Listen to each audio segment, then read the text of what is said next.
blazing fire lit the horizon. Intense flame dominated the battlefield as several dozen armored tanks stormed across the scorched surface. Not a single unit stood still, in part due to how even the battle seemed. The east faced off against the west. Each side had several dozen auxilia units moving in formation and fighting on the uneven, rocky surface. Several minutes had passed since combat first broke out, yet none of the units had been lost. The battle was far from one-sided, and neither of the two armies succeeded in curbing the other's numbers. The Akuro mountain region was dotted with flat areas that allowed bullet magic to travel with little disruption. The very fact that the battle hadn't been decided proved that both sides lacked a true trump card. A mage's qualia allowed them to evade a bullet moving even at supersonic speeds. No coincidence in the world was enough to let a stray bullet hit an experienced mage. And so, there was only one condition necessary to secure victory for one side, to create an insurmountable advantage for themselves. It was the only way to break this deadlock. However, as the battle between the East and West raged on. What the hell is that? It suddenly appeared. That unit, it's. A particular unit joined the fray, shattering the balance of the battle. It was jet black, with armor unlike any ordinary auxilia. Upon spotting the unusual appearance of that black unit, everyone froze. That dark as nightshade wasn't the color of the special alloy used to mass-produce auxilia. It looked as if it had been dipped in ink to keep any light from reflecting off it, though its most striking feature was clearly its size. It stood twice as tall as a normal auxilia. Everyone swallowed nervously at the sight of the massive, black auxilia. At a glance, one could tell it wasn't built to move quickly. Thus, it should and would have been at a disadvantage. Ordinary Exilias' powerful engines, coupled with their light frames, allowed them to move at high speeds, so a heavy auxilia could never move that quickly.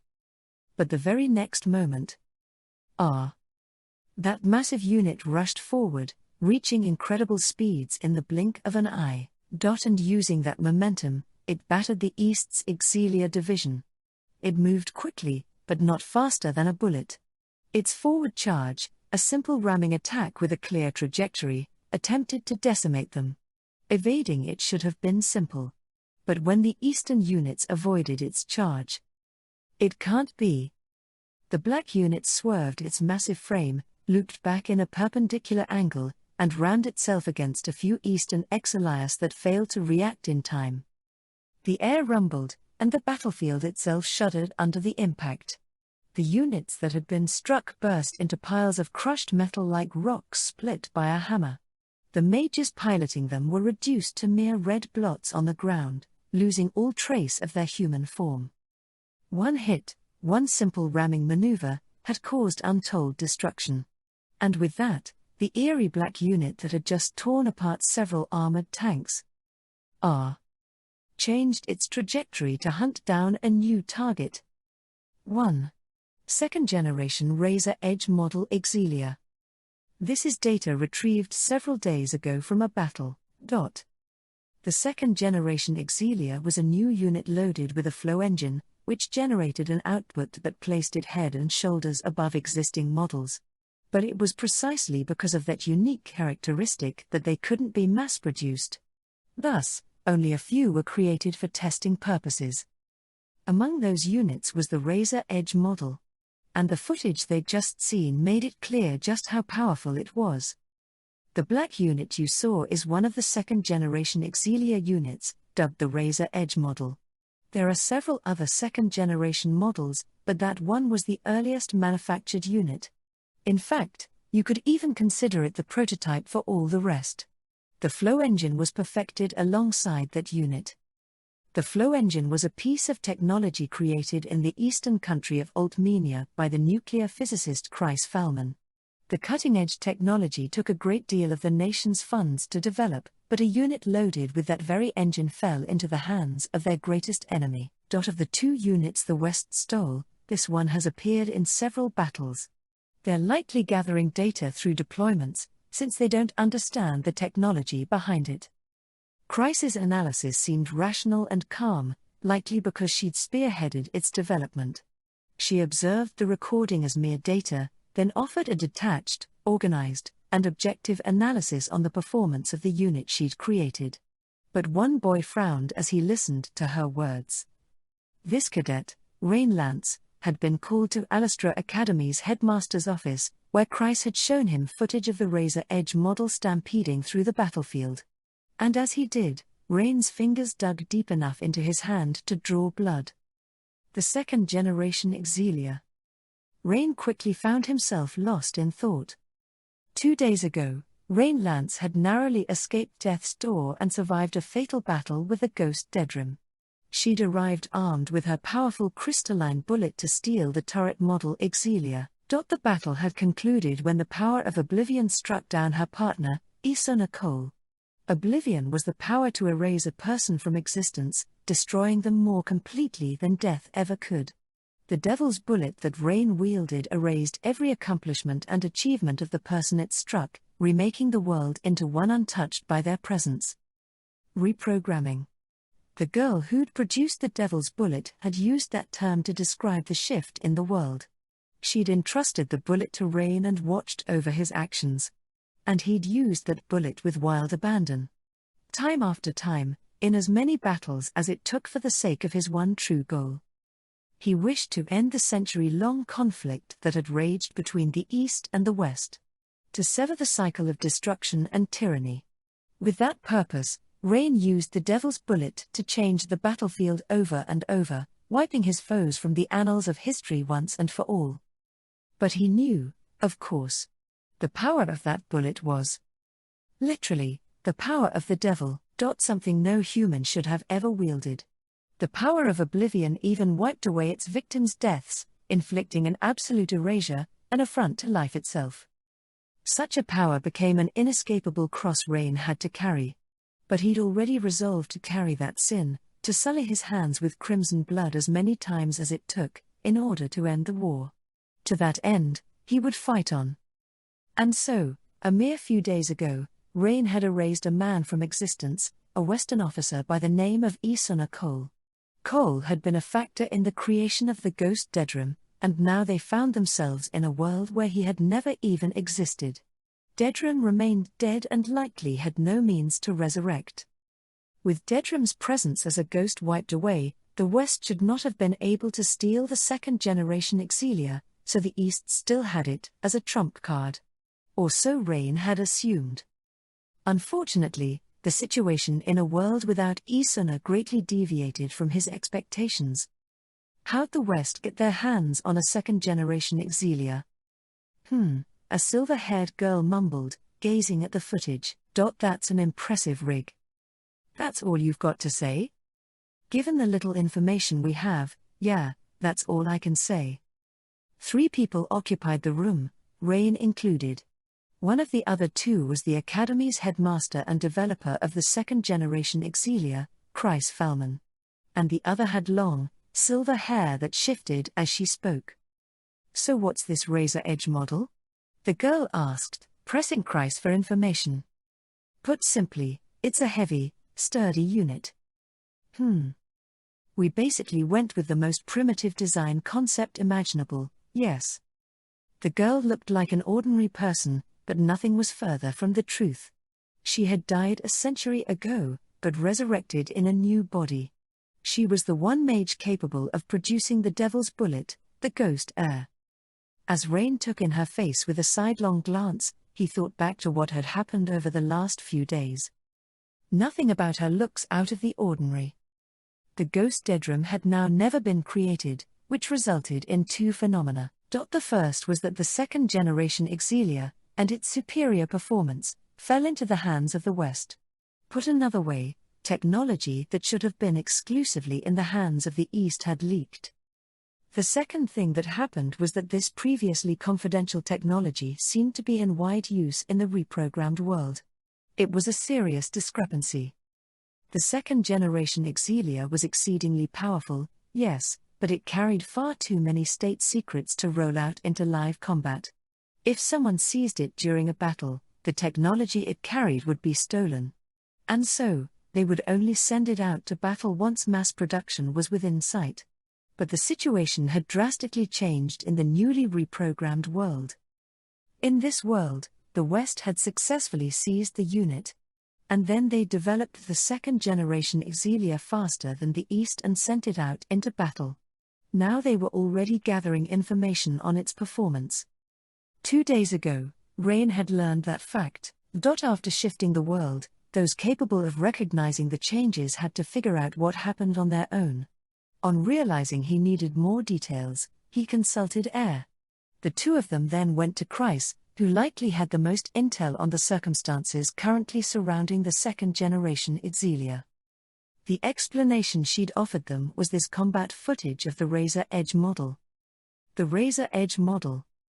They had 20 minutes worth of footage that had been retrieved from an Eastern soldier's combat recorder. The black and white screen constantly shook, and simply looking at it made Rain sick to his stomach. However, the footage did a good job of conveying the key details, like the Razor Edge model's offensive capabilities. "Let me tell you a bit about the Razor Edge model," Kreis said. Unlike Rain and Air, she didn't possess the Devil's Bullet and couldn't tell that the world had shifted. In her mind, there was nothing unusual about the current state of affairs. But since she'd been friends with Air for 40 years, Kreis divulged all the information she had when asked about the current state of the world. And the main thing she talked about was the second-generation Exilia. The Razor Edge model's main strength is its sturdy and heavy frame, Kreis explained as she pointed at the footage of the machine ramming into its enemies and crushing them. "I'm sure you can tell at a glance, but while normal Exilias are about 13 feet long, the Razor Edge model is almost twice that size. It's also about twice as tall, so it weighs 8 times as much as a normal Exilia," Kreis said, then spread out a few sheets of paper. They were detailed blueprints of the Razor Edge model, which she had drawn once upon a time. A second later, Kreis pointed at a certain figure written over the blueprints and stated, "But in actuality, this unit is 50 times the weight of a normal Exilia." 50 times? Roughly 40,000 pounds. 20 tons. Both Rain's and Air's expressions stiffened upon hearing the unbelievably large figure. The fact that it even gave Air pause proved just how absurd Kreis's words seemed. 50 times. They'd expected it to be heavy, considering its size, but the weight Kreis mentioned exceeded their wildest imagination. "It's the weight of a large freight train car. Of course, an engine is normally never that heavy, but this is no ordinary vehicle. It's an Exilia, a tactical weapon designed to be as fast and maneuverable as possible through a combination of Gramer nuclear alloy armor and a high-output engine. Under most circumstances, it'd never be this heavy. To be ever lighter, ever faster. To dominate the battlefield with its diverse, precise movements. An Exilia aimed to go beyond the horizontal movement of a four-wheeled vehicle. Its creators had a single, simple concept in mind. They wished to create a machine capable of mimicking a living being's movements. Humans and other animals controlled their weight by bending and expanding their multi-jointed limbs. An ordinary tank, by comparison, couldn't jump or suddenly change its course. Only the strong yet soft structure of a living being's limbs had the ability to manage that kind of mobility. And so, Exilias were built with 4 legs, fashioned after the limbs of a quadruped but with rotating wheels at their edges. However, in order to allow for precise movement, the fuselage had to be as light as possible. The greater the weight, the stronger the inertia during movement, making it harder to brake. So if the aim was for Exilias to move in more complex ways, the fuselage needed to be lighter and easier to control. To that end, Mages replaced turrets, which weighed several hundred pounds. And bullet magic developed in tandem with Exilias. However, the Razor Edge model had rendered the premise itself obsolete, making how much weight the first-generation Exilia cast off its primary focus. "How can it be so fast if it's that heavy?" Air asked the obvious question. "We have the flow engine's massive supply of energy to thank for that. It has an output that puts any other engine to shame, so even with 50 times the weight, it can move just as quickly. No, it's even faster than a standard Exilia. Air nodded and turned her eyes back to the footage just as it showed the Razor Edge model crash into older X-Elias. So it uses its weight to crush other units, huh? The Razor Edge model's main tactic seemed simple. It rammed its opponents. That was all. Even older X-Elias have very sturdy armor. Bullets and anti-materiel shells can't pierce it. However, the impact of the Razor Edge model's massive weight can topple them. An Exilia's armor was thick enough to deflect bullets. But when something 50 times its weight crashed into it at high speed, the connection of its legs to its fuselage failed under the strain. That also explained why bullet magic could destroy X-Elias. They couldn't tolerate localized explosions over their structural weaknesses. During its initial development stages, it was a trial unit meant to test how much strain the flow engine could handle before suffering a drop in performance. We never intended it to be a battering ram, but when we added weight by placing armor on its joints, it gained the ability to crush an Exilia. Essentially, it became an anti-Exilia armored combat vehicle. The footage came to an end right as Chryse concluded her explanation. 6 Eastern units blew up, and the footage cut off as the one filming it started to retreat. After Chryse's report, Rain left the Alastra Academy headmaster's office. The meeting took place during lecture time, so there wasn't a single student outside the classroom aside for Rain. As Rain walked through the silent corridor, he tried to put all the information he'd gathered so far into order. 2 days ago, Rain had used the Devil's Bullet on Isuna. One man had disappeared, then the world had shifted. In doing so, Rain thought he'd protected the second-generation Exilia's secrets, but he instead found himself faced with the opposite result. The Razor Edge model. The technology had fallen into Western hands. Apparently, it had been stolen 3 months ago. The Razor Edge model had been stored in a satellite base, where it underwent tests. While it was in operation, the West sent out a raiding party and pillaged the 2 units stored in the base. Of course, none of that had happened in the world before the reprogramming. It had only happened in the new world. What caused this? The West's first attempted theft should have only happened a few days ago, during the raid launched by Dedrim. Rain recalled that skirmish in the snowy field, when he and Air had defended the second-generation turret model Exilia. That clearly seemed like their first operation to steal a second-generation Exilia. But for some reason, that changed with the erasure of the Ghost Dedrim and Lieutenant Isuna Cole. But why, how? Something that shouldn't have happened suddenly became reality. One person's disappearance had led to a totally new situation. Rain had seen accomplishments vanish from history plenty of times. He'd wielded that power in battle because he thought that was all it did. And yet, the opposite had happened. This time, the loss had produced something new. Someone else stole the second-generation Exilia in Dedrim's place. Rain turned around, startled, and spotted a girl with silver hair. Thought she was far too short to be a soldier. Don't sneak up on me like that. It's your fault you zoned out and failed to notice me, the girl reprimanded him for letting his guard down. Well, whatever. Let's get back to the topic at hand, Air said as she walked beside him. Their height difference appeared even clearer when she moved next to him. Air stood 2 heads shorter than Rain. But despite that, she remained a mage of the highest order, the kind Rain couldn't hope to match even with years of experience, a ghost. Understanding what happened is easy enough. And on top of all that, she was exceptionally perceptive. She'd already gleaned the answer to the questions Rain was mulling over. Dedrim led the team tasked with stealing second-generation Exilia technology. But with her gone, someone else pulled it off earlier. Simple, isn't it? I guess, but, Rain muttered and trailed off. Air's logic seemed sound.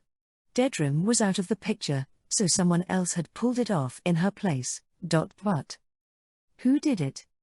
Somehow, the operation that should have happened a few days ago shifted back to 3 months prior to the reprogramming. Stealing the unit was no simple task. A person had to infiltrate another country's territory and fight without any reinforcements or support. And after winning, despite the stacked odds, they still needed to escape with the stolen unit. It seemed exceedingly difficult to complete unless one was a ghost, a being capable of superhuman feats. And yet, it had happened all the same. Under normal circumstances, the change would have appeared to be a sequence of tangled, unrelated events. Rain and Air would have simply ignored the question despite their doubts. But their battle with Dedrim had yielded a critical clue. Who did it instead of Dedrim, eh? Air whispered. Only one option comes to mind. They'd learned his name through their battle with Dedrim, he was their only clue, and the only possibility. The person who stole the Exilia doesn't matter, instead, we should focus on the man who planned the operation.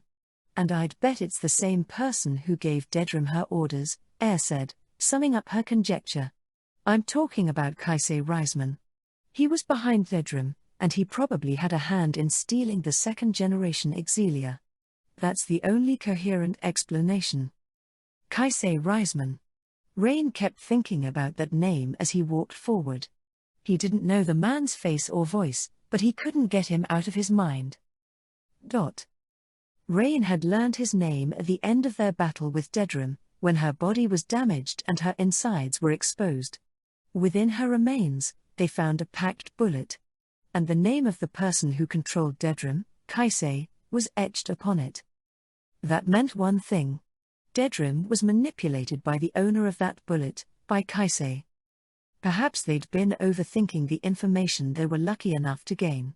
But learning about a person capable of manipulating a ghost produced theories they couldn't easily ignore.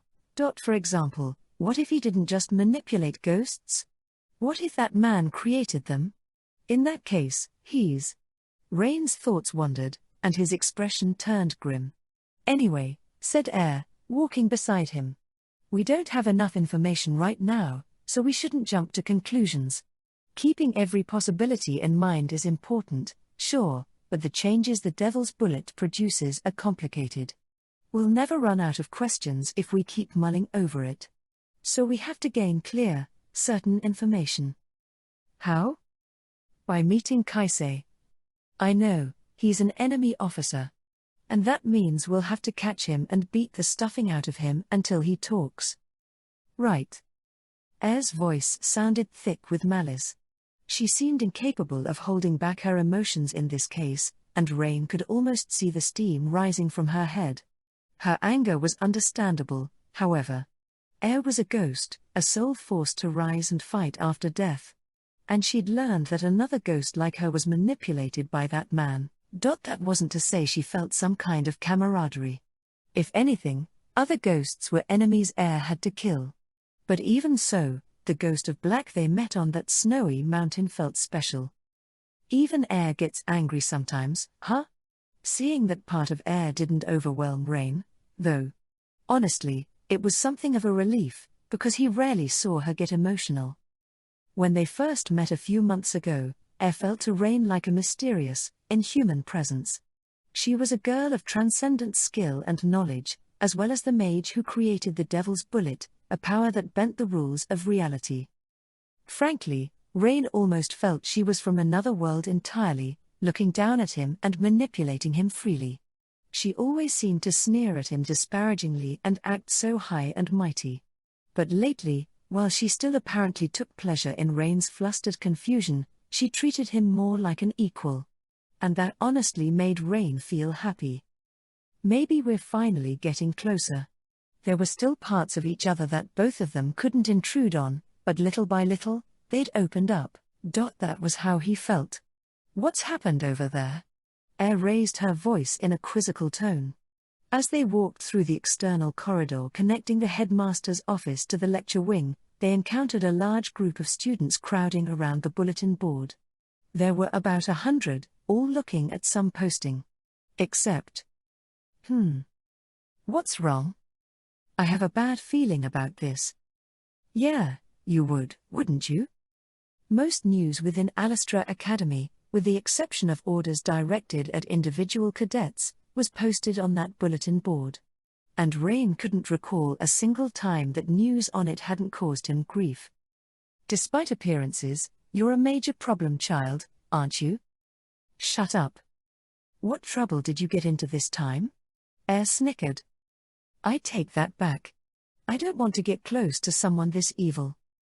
Honestly, the posting interested him.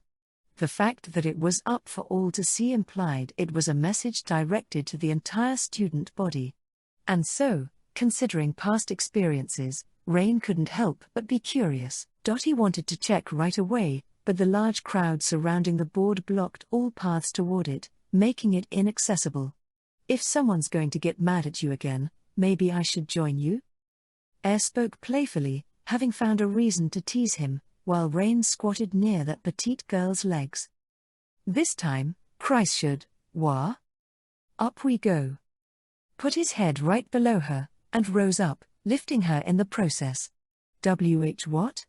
Babbled. Rain had, simply put, given her a ride on his shoulders. Can you see it? See what? Isn't it obvious? Rain mumbled as he pointed toward the audience. He clearly meant the bulletin board. As short as she was, sitting on Rain's shoulders should have let her see the document plastered on the bulletin board with her keen eyesight. My. What? My legs, mumbled something, but it didn't seem related to the posting. Rain looked up in confusion, only to realize his mistake and exclaim, ah. Stared at him, face red as an apple. Hey, what's WR? Rain moved his head as he questioned her, and when the back of his neck rubbed against her crotch. Ack. Air's legs suddenly tightened around his neck. Uck. Why you? She paused there, took a deep breath, then continued. You idiot. Pow. Air's fist bashed the top of Rain's head. Ouch. I swear, how do you pull something like this out of nowhere? I can't believe you. Air screamed, thrashing about and raining blows on Rain's head with both hands while Rain held both of her legs tight to keep her from falling. Why the sudden outburst? What's gotten into you? This isn't sudden, you blockhead. What does the posting say? Who cares? The way you're holding me is the real problem, you moron. Hey, wait. Right after she said that, Air finally managed to slither away from Rain, who'd held her legs as tightly as he would grab his worst nemesis, thereby inadvertently rubbing his neck against her inner thighs. She landed on the floor and bolted away from him, running in the direction of the lecture ward like a startled rabbit. She clearly ran away in a manner similar to someone afraid of a stray dog, but doesn't she want to know what the posting says? Rain waited a full 5 minutes. Of course, Air never returned. The posting on the bulletin board was about a collective deployment order.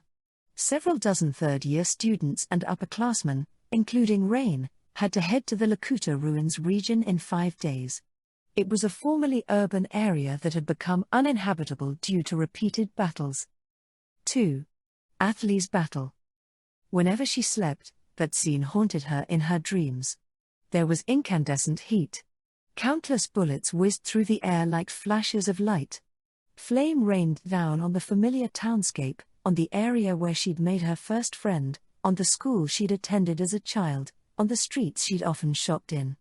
They were all dyed crimson, consumed by the flames.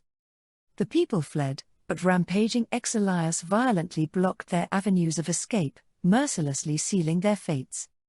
It was a massacre. But helpless citizens without the means to fight back were slaughtered, one by one. The Western soldiers who led the assault burned the fleeing citizens like they were on some kind of hellish assembly line. After a long while, she crossed the street lined with thousands of corpses. And then... the last thing she saw. No. Was the sight of her parents, who she'd left behind in this town. They were both mages, so they had their own weapons and at least some power to resist. And so, they took the rifle they kept in their house for decoration and charged the armored tank. Don't. It came without any warning. A single blast of bullet magic landed right in front of them like a stray bullet, producing an intense flurry of crimson fire. Their bodies instantly burned as if they were made of dry straw, and they died before they even had a chance to scream. Reduced to ashes within seconds. The crimson girl who'd fired that bullet stood at the back of the scene. Ah. Her hair resembled blood, and her eyes were a mysterious black on red hue. She woke up with a start, cold sweat on her skin. At some point, she dozed off while sitting and apparently had a dream. Looking around, she confirmed she was somewhere safe. No flames were consuming everything. But her heart kept beating with the intensity of an alarm bell. What a terrible dream. No matter how much she tried to forget it, she couldn't. The few times she managed to sleep, that scene replayed in her mind. It was the day she'd lost everything. She remembered her parents burning to nothing, and that crimson girl who stuck to her memory and refused to leave. Athley. Ah. Athley yelped and jolted up. The voice had simply spoken to her, but the vestiges of the dream left her feeling jumpy. What? What do you mean what? The boy replied, taken aback by her surprise. They said we're almost there, so you should get ready. The boy was one she knew well. He had faint black hair, an average build for a cadet his age, and nothing distinctive about him except that he had a rifle strapped to his back. The cadets were being ferried to their destination in a transport vehicle. Several dozen people were packed in the car like sardines. However, the boy sitting before her, who was once her partner, had simply watched over her silently before she jerked awake. Athley forced herself to wake up, then called his name, Rain. After that, she grabbed hold of her own rifle once more. Let's make it through today unharmed, okay?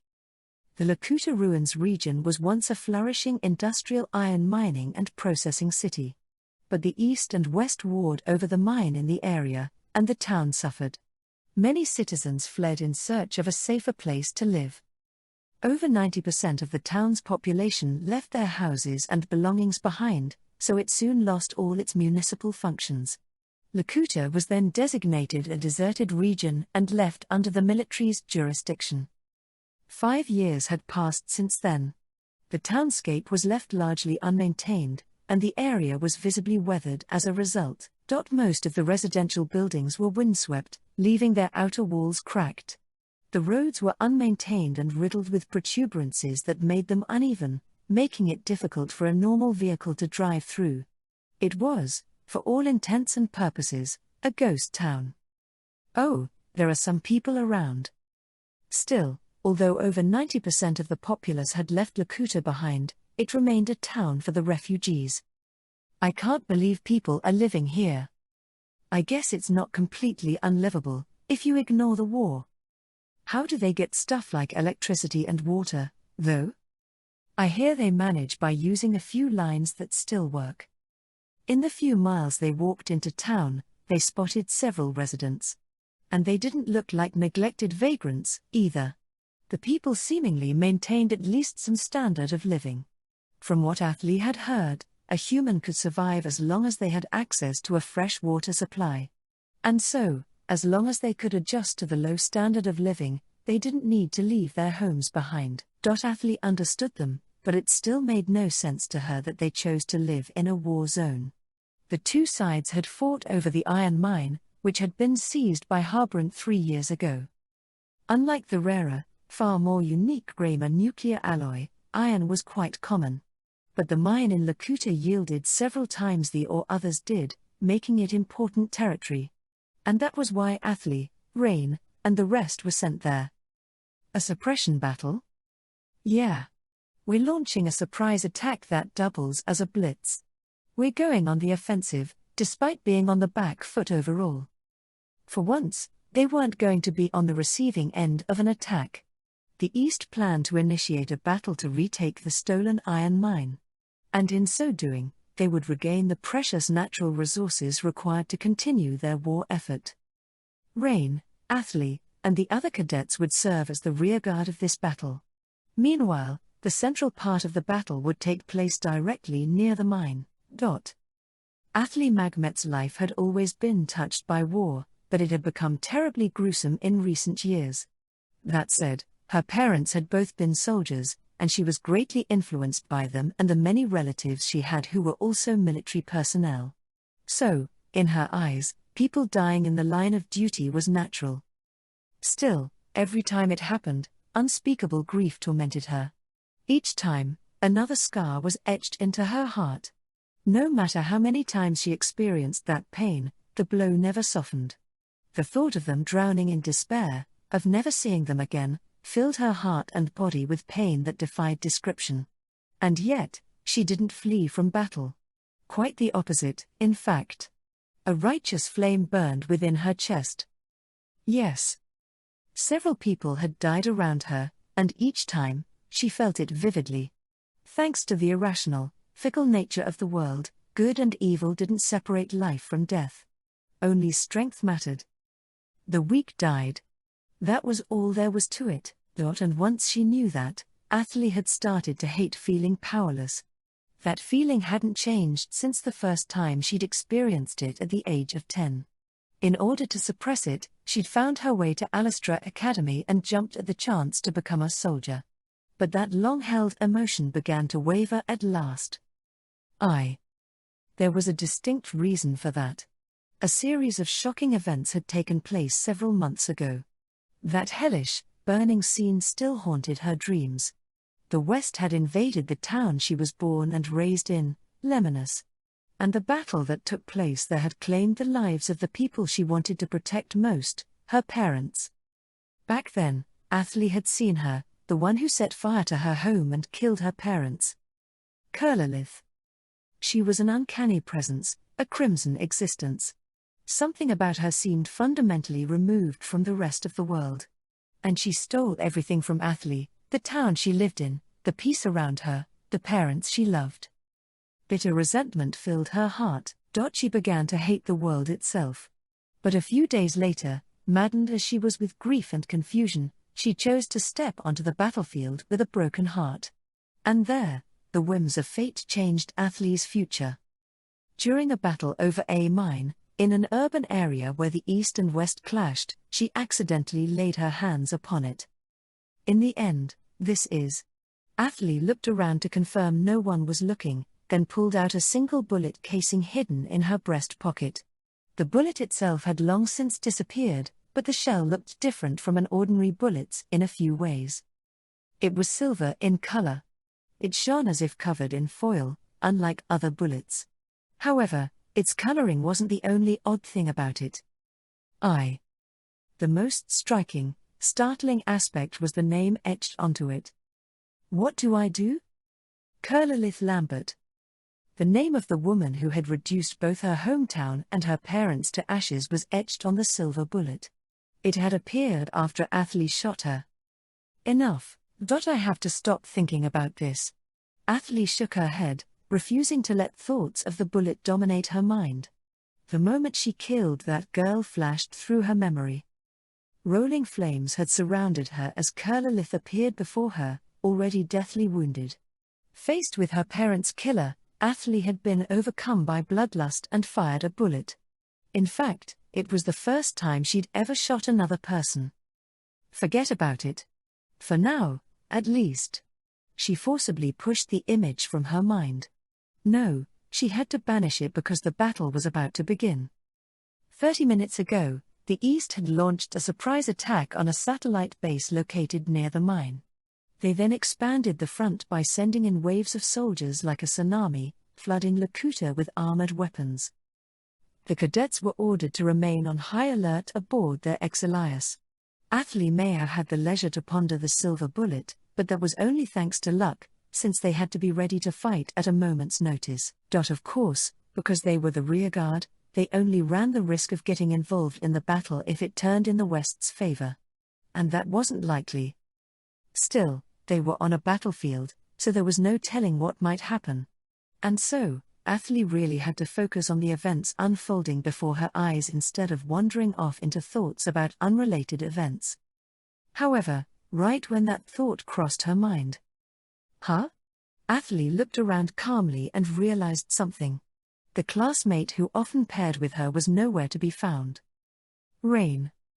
She couldn't find her former partner's unit. The cadets' units had formed a circle to better observe the area, but Rain's Exilia wasn't among them.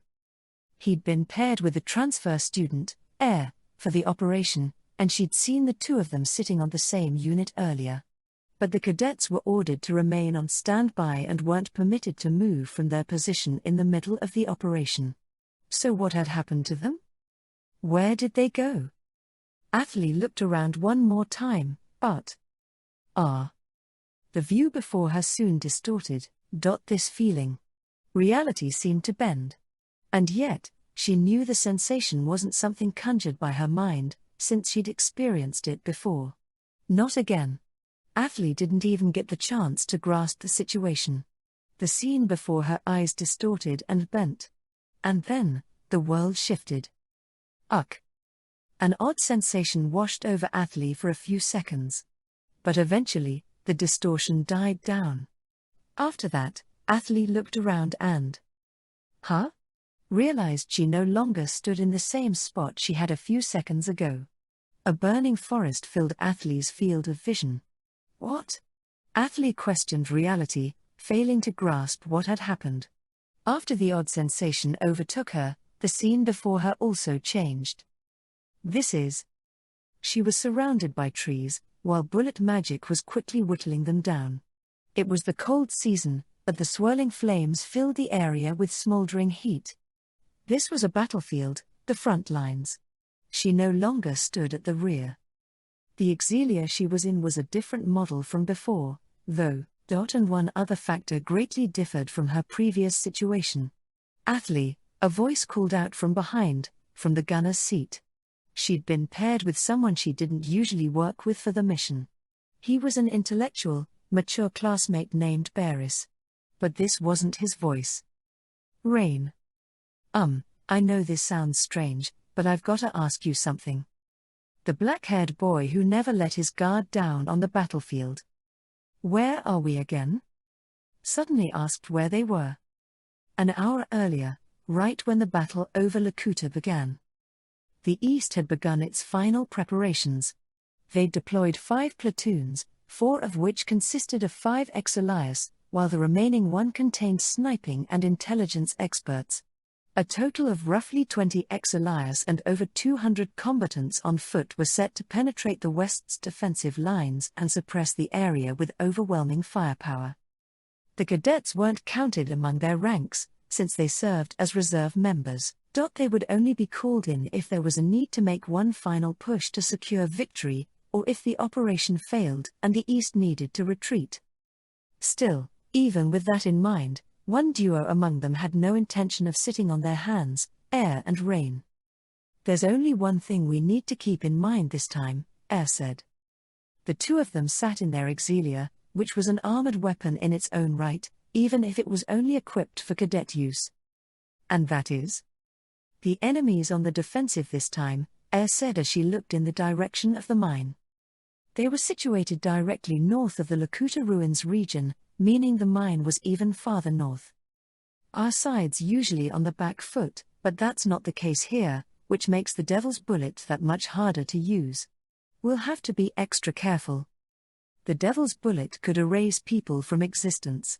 Shooting someone who initiated a battle would make it so the battle never began. Killing an officer who made great strides in that battle could overturn the damage they caused. Thus far, the East had only acted to defend themselves, so Rain had managed to use the Devil's Bullet to turn unfortunate results on their heads. But this time, things were different.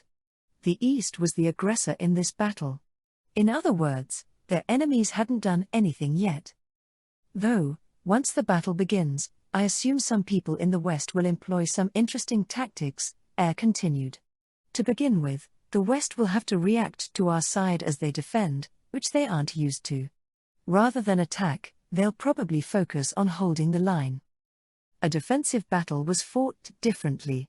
There was no line to attack the enemy, since the objective wasn't to win, but to not lose. To that end, standard tactics were somewhat predictable, and commanders couldn't showcase their true skills in such a monotonous exchange. Unlike in offensive battles, where a wide range of tactics was put to the test, erasing an acting commander wouldn't change much. Their replacement would likely act in the same manner. After all, the Devil's Bullet could erase people, but the world corrected things accordingly. Erasing one skilled commander simply paved the way for someone else to take their place. That was why even the Devil's Bullet couldn't truly change an unfavorable battle. "I want you to decide how we fight," Rain, Air told him. The battle for the Lakuta Ruins region was about to begin. If the East lost, they'd be in an even worse position than before. And in that tense situation, Air entrusted the choice to Rain's judgment. "How we handle this situation is entirely up to you." Air insisted that the choice remained fundamentally with Rain. She shared his objective, planned to help him if needed, and was willing to offer advice, but she decided to step back from the situation and stay there from start to finish. Rain couldn't understand what she was thinking. And yet, he knew her decision likely wasn't a mistake. Air had challenged other ghosts to battle multiple times, but not once did things end up how she wanted. Even when she tried her best and made all the right choices, it always ended in tragedy. That was why she decided not to move of her own volition, whether Rain's judgment seemed good or bad. That hadn't changed since the moment she'd entrusted him with the Devil's Bullet. Air had decided to be an observer and nothing more. After thinking it over for a second, Rain made his choice. "This time, we'll stay in the rear." "Oh? I know we can't guarantee the East will win, but we're in an objectively advantageous position." Rain understood the East had the chance to strike an overwhelming blow so long as he used the power to erase people wisely. But he also knew from experience that it was a bad idea to use the Devil's Bullet frivolously. Its effects were simply too complicated to properly predict their results. And taking the risk seemed silly given the situation. Erasing Isuna after Dedrim had tried to seize the second-generation Exilia had only resulted in the West getting their hands on it. The unsettling reality they found themselves in now was proof of that. Rain couldn't use the Devil's Bullet recklessly. "For now, we'll wait and see," Rain said. "There's no one from the West we absolutely need to erase in this battle. Any one of their commanders can hold the line effectively, so erasing one of them won't change anything. Well, the one thing we want to avoid is screwing up and turning the tables." "Yeah. I agree." They decided to remain in place. At least, for the moment. As Rain finished speaking, a flare echoed in the distance.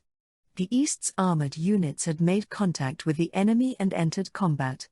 Both countries' main forces clashed, embroiling the Lakuta Ruins region in conflict. Rain watched over the ensuing battle from the rear. True to his word, he stayed put, keeping an eye out as events unfolded. The fact that he possessed the Devil's Bullet was a secret few knew. In the eyes of every other soldier, Rain was a mere cadet of little importance.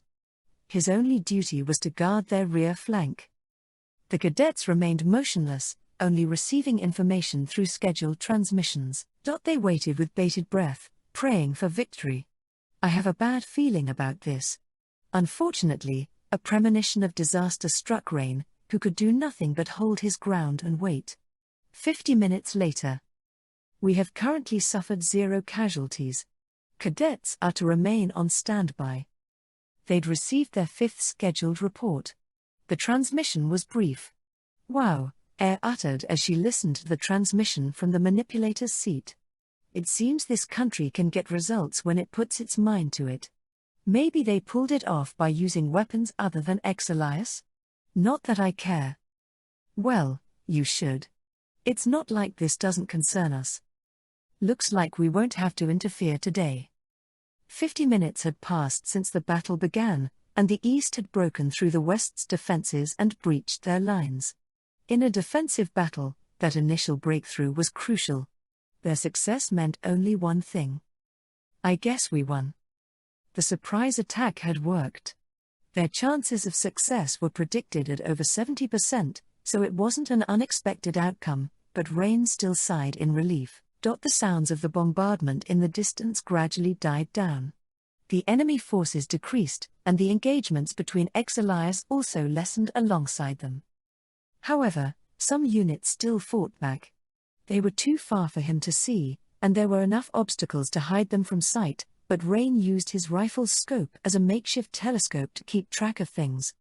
They were well outside of his firing range, but by focusing as much as he could, he at least got a lay of the land. It was a mere whim. He knew they were about to win, so he decided to take a casual glance around. But when Rain focused on the front lines, he saw something shocking. What's wrong? Air asked him. No way. It can't be. Why? A lone shadow lingered at the edge of his vision, rushing through the western side of the ruins. The black machine was so tall he could tell how massive it was even through the scope. It was also 50 times heavier than any ordinary Exelia, but its speed seemed to completely ignore that fact. This was Rain's first time seeing it directly, and it was well over 1,000 feet away at that, but he could never mistake it for anything else. He'd heard of it a few days ago and had seen footage of it in action. The Razor Edge model's main strength is its sturdy and heavy frame. A second-generation Exelia had appeared on the battlefield, and it was an evolved combat tank that boasted specs far beyond any older models. The Razor Edge model. Air, Rain shouted. Yeah? Air replied. She probably heard the urgency in his voice, since her listless expression disappeared immediately. What happened? The Razor Edge model just showed up, he told her. What? She cried. You mean the one we? Yeah, the same one Chris showed us footage of the other day. The Razor Edge model was a second-generation Exelia that boasted overwhelming offense and defense. If it acted anything like in the footage, it had the ability to single-handedly decimate the East's forces. This is bad. Shivers ran down Rain's spine. They didn't have time to think of countermeasures, so it had free rein to stampede through the battlefield and destroy the East's advantageous position. Thus far, the East hadn't lost any units. Their armored force had destroyed 6 enemy machines without any casualties. But the Razor Edge model barreled toward them. And crushed 2 Eastern Exelias in an instant. As soon as they noticed its approach, the troops fired bullet magic at it and even hit their mark, but it failed to penetrate the Razor Edge model's armor or deal any damage at all. The second-generation Exelia's thick defenses rendered the magic powerless. Unlike an ordinary unit, its manipulator seat was also heavily armored, so sniping the manipulator was out of the question. In order to destroy that unit, they needed to destroy the Exelia altogether. Rain remained frozen as another unit was crushed mercilessly beneath the giant metallic menace. Even from afar, he heard the rumblings of the massive explosion as mechanical bits scattered about. The enemy had somehow snatched victory from the jaws of defeat. Air. I'm on it. As soon as Rain said the word, their unit sped away from the rearguard.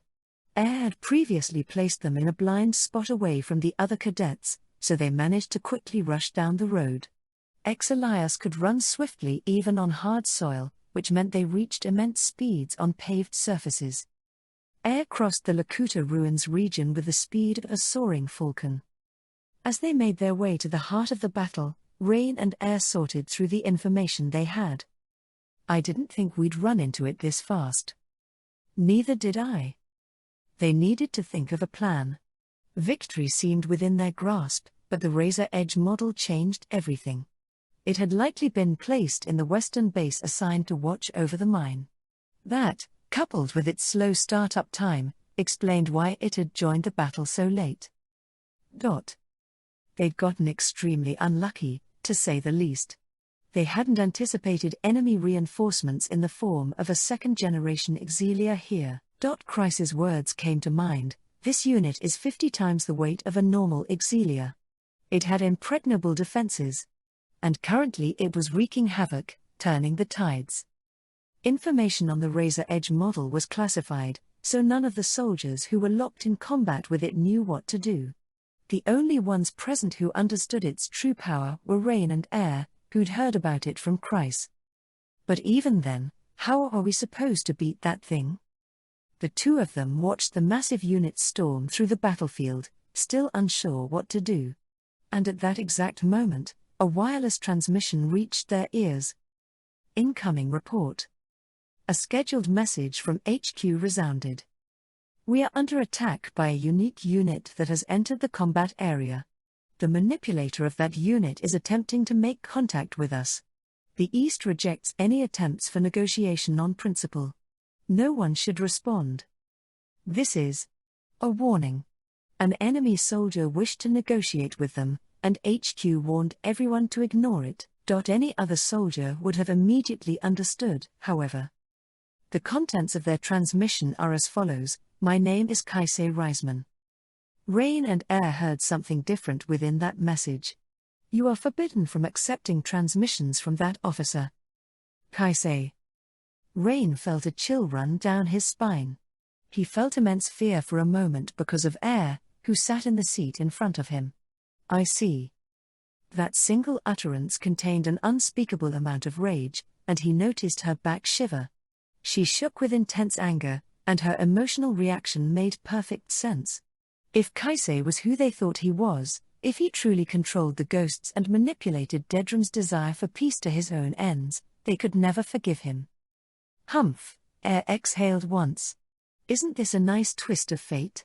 Putting the stolen second-generation Exilia aside, we've run into the man I most want to see. If we defeat the Razor Edge model, we can meet Kaisei. And I, for one, refuse to let this stroke of luck pass us by.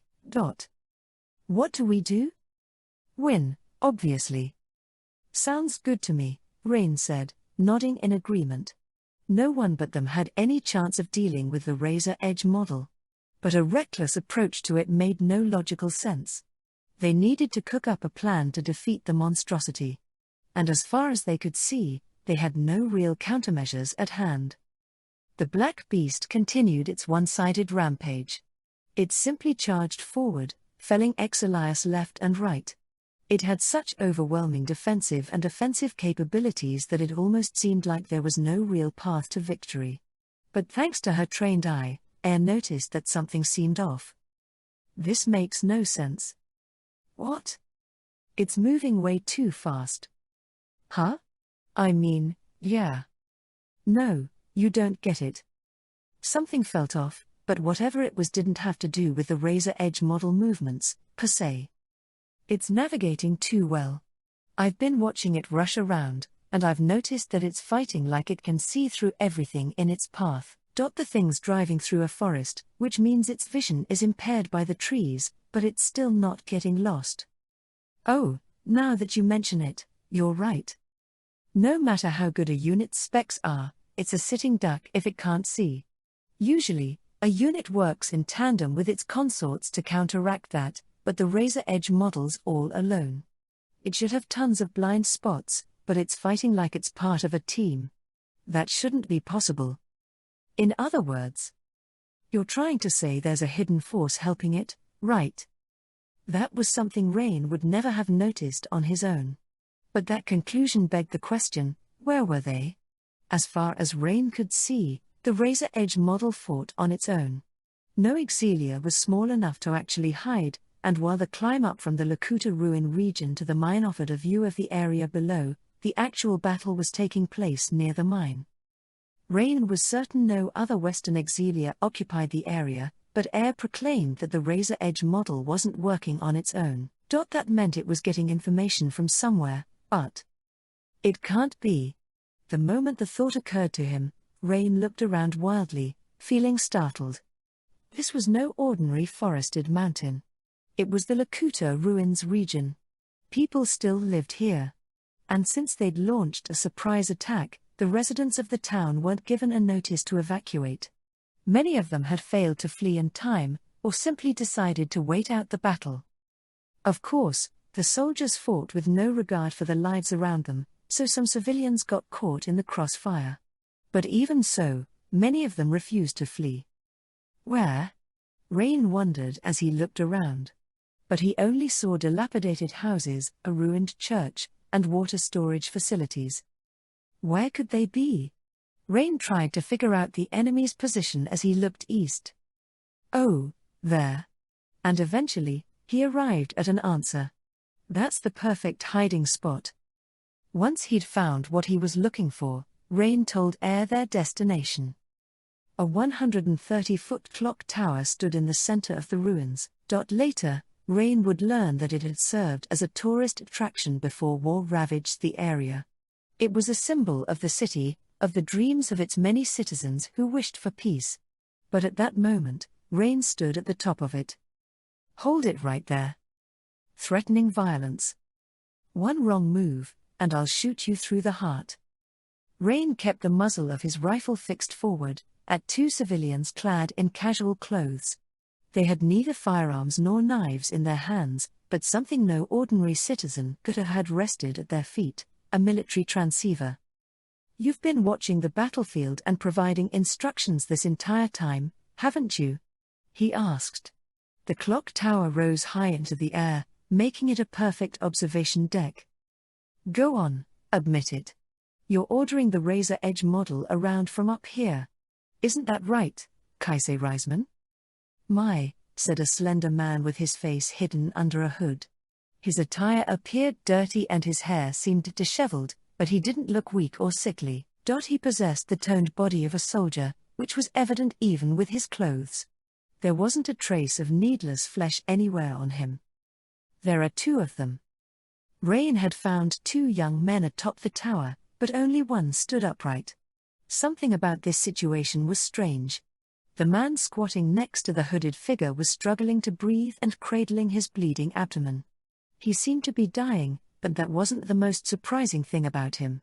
On closer examination, Rain realized he knew him.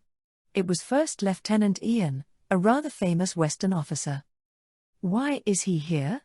Rain wondered, feeling extremely confused. The wounded man, Ian, was a high-ranking officer in charge of organizing the West's troops in this region.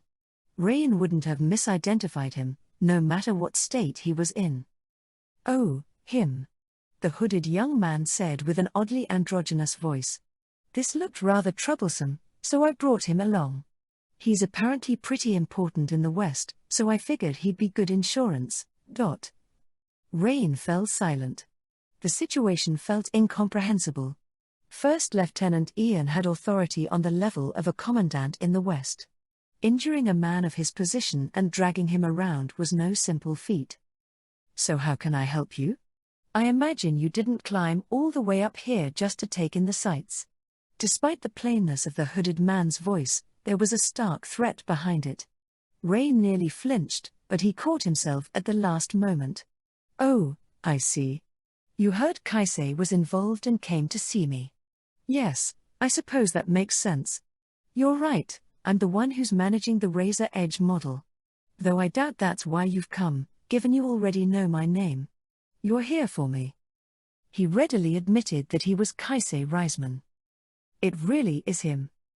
The sole hint Dedram had left behind was the name of the man responsible for maintaining the war between the East and West over the last century. They'd finally found the man responsible for the creation of ghosts. Rain had no intention of letting him escape. "I'll finish him here." He planned to settle the score. And as soon as he made the decision, Rain prepared to shoot his rifle.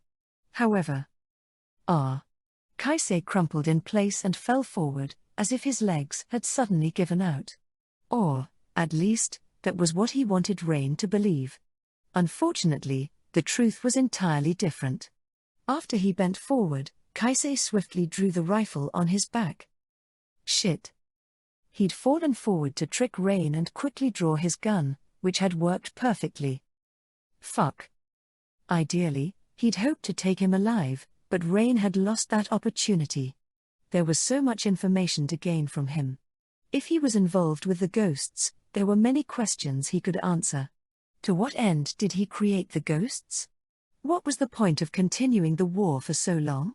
Why did the ghosts even exist?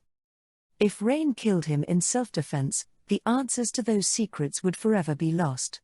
And worse yet, if Kaisei truly was the one who'd created the ghosts, what would happen if he was struck by the devil's bullet? All the ghosts he created, including air, might get erased.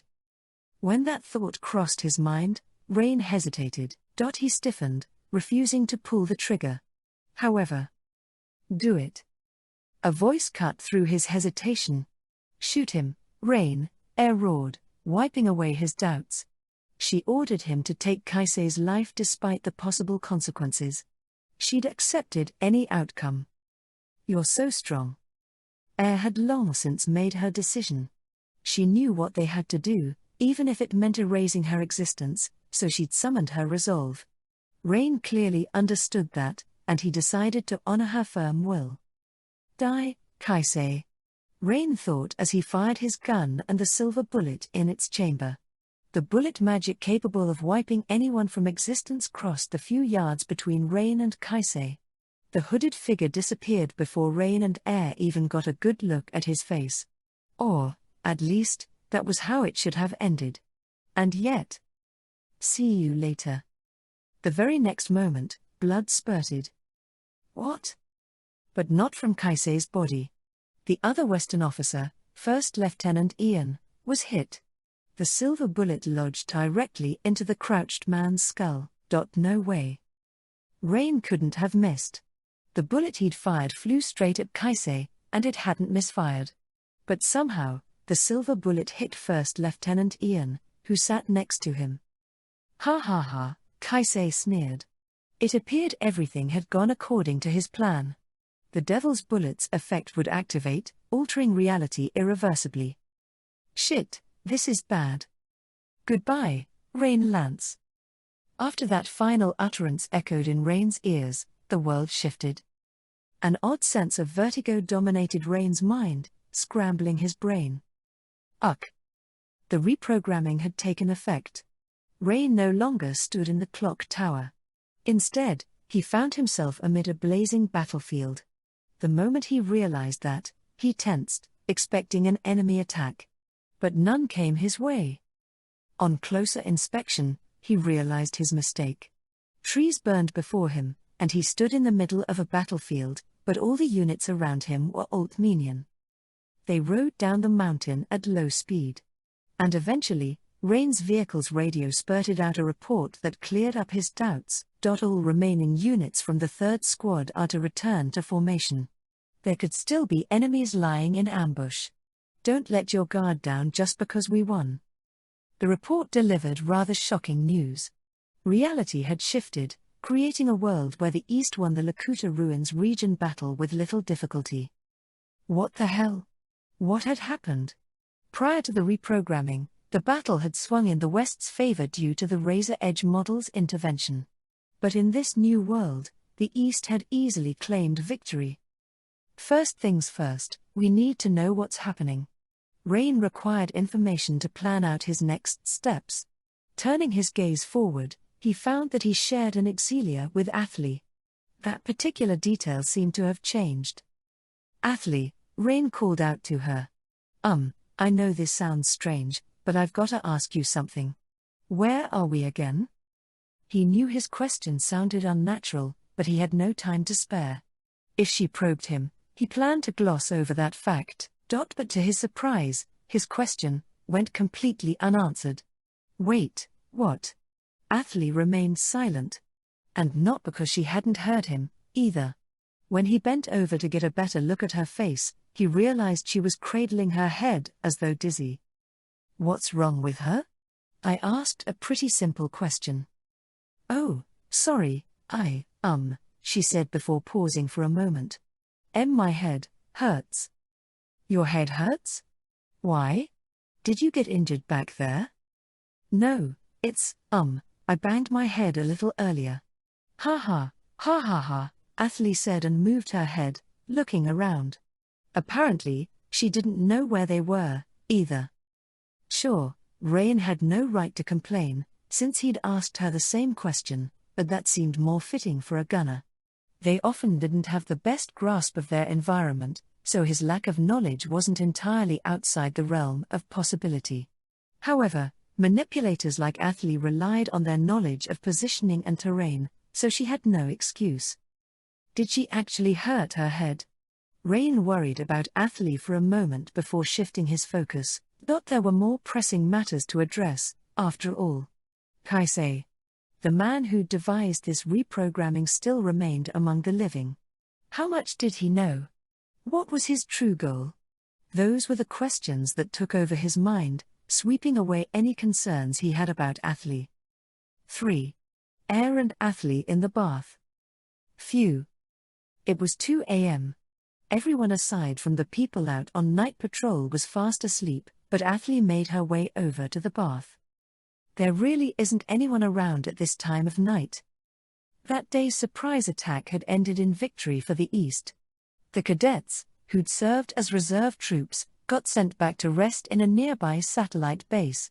Luckily, they didn't have to assist with any cleanup. They'd arrived late at night, so most went straight to bed. But after lying awake for some time, Athley realized she couldn't sleep and headed for the bathhouse located in the base's annex. The hot water had already been turned off, but what little remained in the tub felt lukewarm enough. She used the girls' bathroom, which seemed fairly hygienic and well maintained. After taking off her clothes, Athley looked down at her body and noticed that she was covered in more soot and mud than she'd initially thought. A man might have ignored the sight and gone to bed, but the idea of staying dirty made her uncomfortable. And so, she scooped up water from the tub and washed herself off, then tied her hair back. A second later, she thoroughly scrubbed the filth off her body and submerged herself. Ah! A sigh escaped her lips as all the tension drained from her body. When was the last time she'd relaxed in a bath? Satellite bases usually only had shower stalls, so this was a rare treat. As her body relaxed, the tension that had built up melted away. Unfortunately, that also meant her mind wandered to matters she'd intentionally tried to avoid. We won. Altmania had emerged victorious for once. They'd accomplished their goal while suffering 0 casualties. Athley had gotten everything she could have ever wanted, which filled her heart with joy, but something still didn't add up. This is wrong. Athley knew the truth. The East hadn't truly earned their victory. Is this world even real? She had no answer to that question. She could have been dreaming, delusional, or even psychotic because of trauma. Those felt like far more realistic options than the alternative. What she'd experienced seemed that absurd. This world I'm in right now. It wasn't the real world. Or rather, it definitely was real, but it wasn't hers. It's not the world I'm from. Athley knew that seemed insane. But while she normally would have laughed off the idea, she had to accept it as fact because of what she'd experienced thus far. She'd experienced the same odd headache many times over the last few months. Time and again, her head would hurt, her field of vision would darken, and then the world would change. She vividly remembered the first time it had happened. It was the day she'd first shot a person, the day she'd killed Curlilith. The bullet she'd fired had torn into Curlilith's heart. Then, a second later, everything went black, and the world around her changed. That was the first time. Athley had encountered Curlilith in a burning forest, but the very next moment, she'd found herself in her barracks cafeteria, eating a leisurely lunch. Later, after some digging, she discovered an astonishing fact. The girl she'd shot, Curlilith, never even existed in the first place. Was that all a dream? When she'd tried to convince herself of that, she found a bullet casing with Curlilith's name etched onto it. That served as undeniable proof that she'd killed the one who'd murdered her parents, so how could she write it off as a mere daydream? Everything she'd gone through was real. She'd definitely experienced all that. And it didn't happen just once. Since that day when she shot Curlilith, she'd felt the world change multiple times. Regardless of whether she was resting at home, in the middle of a supplementary class, or walking around town, the world trembled and morphed before her very eyes. Of course, there were also times when the changes weren't noticeable. If anything, that happened more often than not, which helped her pretend nothing had actually happened. Still, she couldn't lie to herself anymore. Athley refused to ignore the truth any longer. The day's events had confirmed one of her long-held suspicions. Rain. The boy who was once her partner, who should have been an ordinary, Altmenian cadet, rose to the forefront of her mind. He's experiencing the exact same thing I am. I'm sure of it. Now that she knew she wasn't alone, she finally accepted her fate. When the world had changed earlier, Rain suddenly asked her where they were. There were a few other times he'd asked peculiar questions, but that was the final nail in the coffin. A soldier wouldn't have forgotten such a basic fact. Like her, Rain had appeared in an unknown situation. That was why he needed information. And the one to blame for all that was likely the mysterious silver-haired transfer student. I bet it happens to Air as well. Athalie had no proof, but her intuition led her to that answer. Ever since she'd transferred in a few months ago, Air had started working alongside Rain.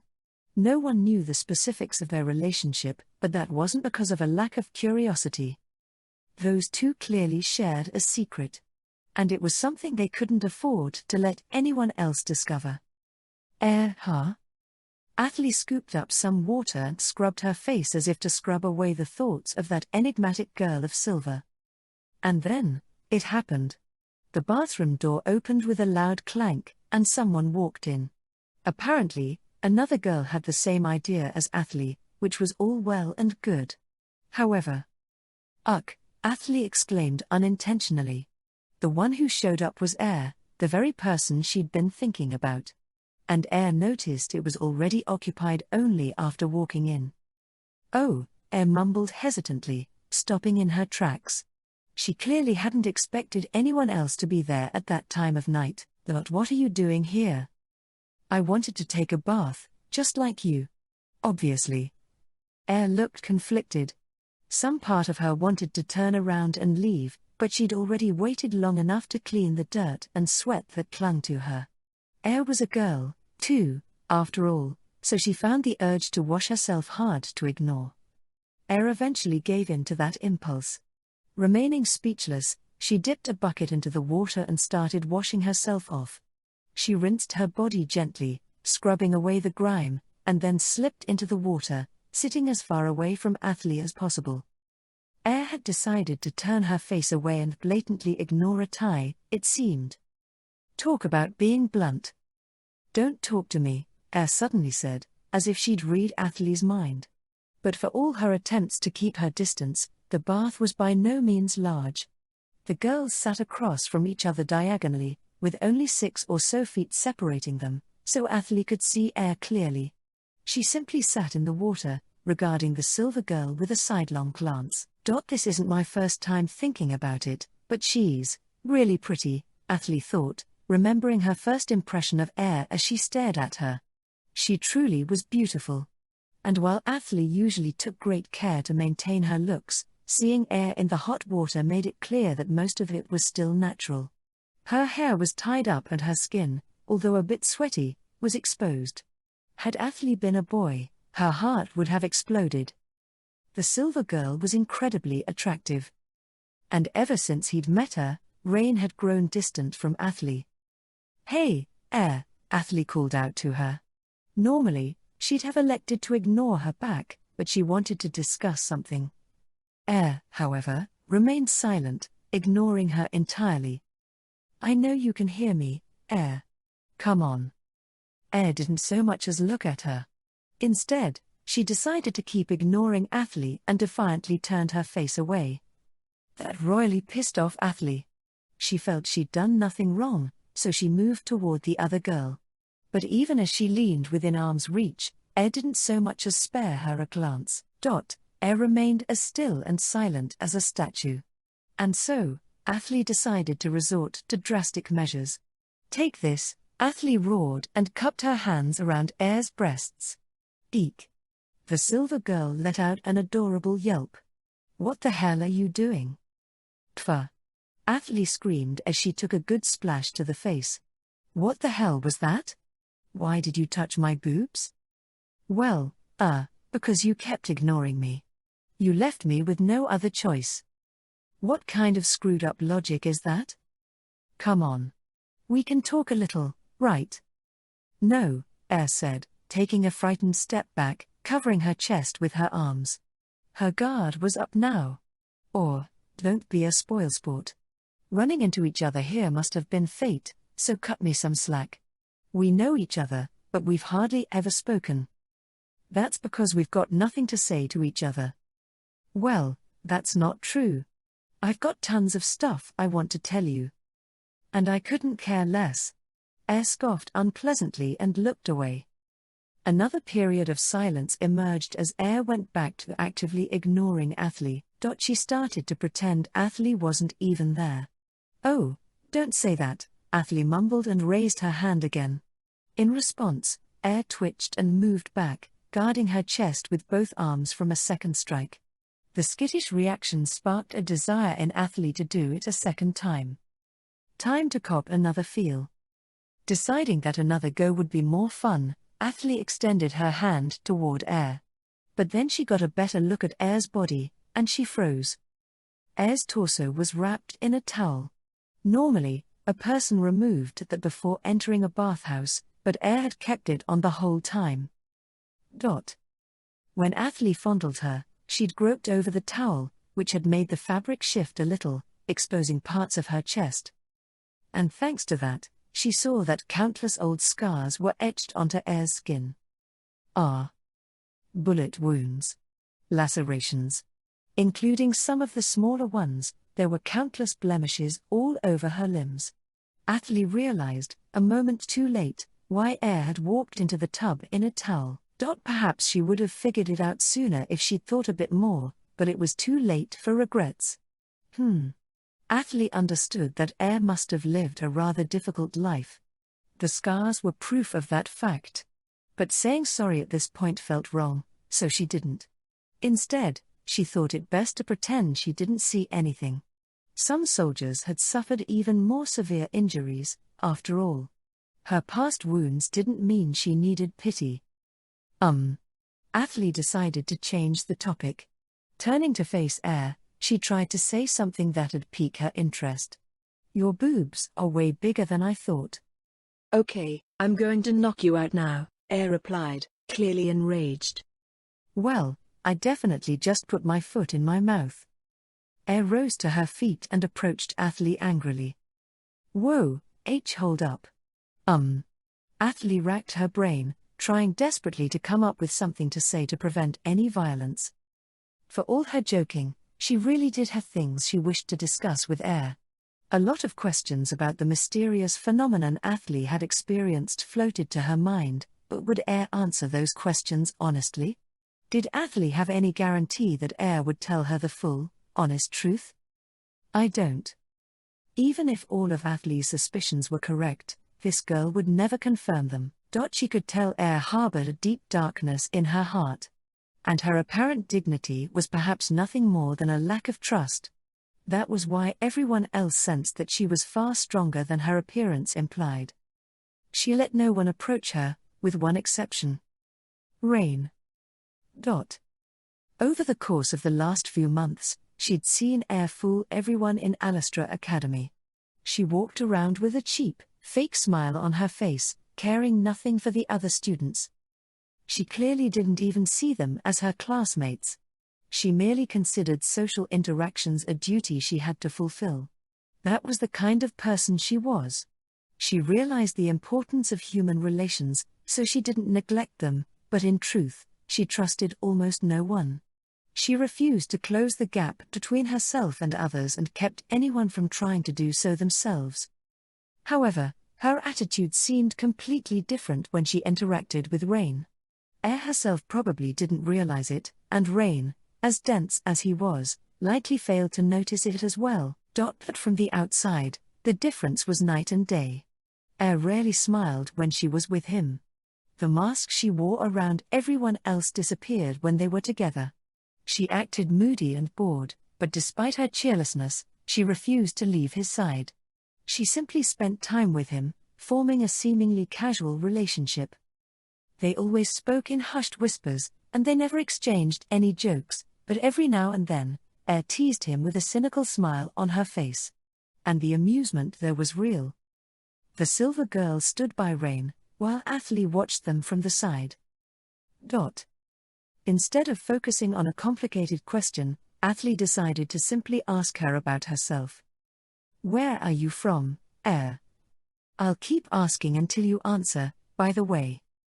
The eastern edge of Altmenia, Air muttered bitterly, seemingly giving up. A small town called Linbel. There's nothing special about the place. It's just a rural town.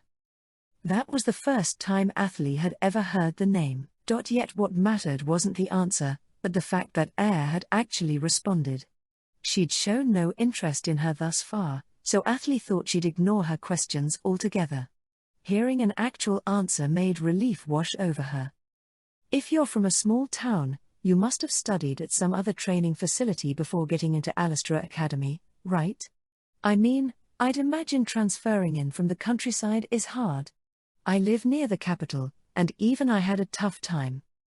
If you have the talent, you'll succeed no matter where you are. Athalie knew next to nothing about Air. She'd appeared in Alistair Academy at an odd time, long after the semester started, and she seemed detached from the rest of the world. But she was still human. She couldn't have simply popped out of the ether, so Athalie wanted to know more about her. I have to keep pushing. Athalie asked Air more questions after that, what she majored in, what her hometown and family were like, and other things along those lines. Air, for her part, answered every single one, never pausing to even think. And because of that, Athalie couldn't shake the feeling that all these answers were lies she'd thought up beforehand. Eventually, she realized her roundabout approach was pointless. She had no way of figuring out anything by tracing Air's origins. Air seemed clever, so even if she was lying, she'd have fail-safes in place. Athalie had to try something else. She had to ask the more serious questions on her mind. The image of the silver bullet flashed through her mind. She needed an explanation for the bullet casing in her possession that had Curlalith's name etched onto it and the countless incomprehensible phenomena it caused. She had to ask Air about them. Of course, she had no proof that Air knew anything about it. The probability of that seemed low, and even if she did, she'd probably avoid the question. Still, Athalie couldn't bear not knowing any longer. She had to ask. However, she failed to act in time. "Phew," Air exclaimed as she broke eye contact and rose to her feet. "Bye." Athalie got up as well and exclaimed, "Wait." She then reached out toward Air in an attempt to keep her from leaving. And when her hand neared Air's shoulder, splash, she found herself crashing into the water. Ow! Her field of vision flipped, and before she knew it, she was looking at the ceiling. "Ugh," she moaned. "Don't touch me." Athalie couldn't immediately piece together what had happened. She understood she'd been thrown, but that was all. And she only figured out the truth when she sat up, and a dull pain ran down her back.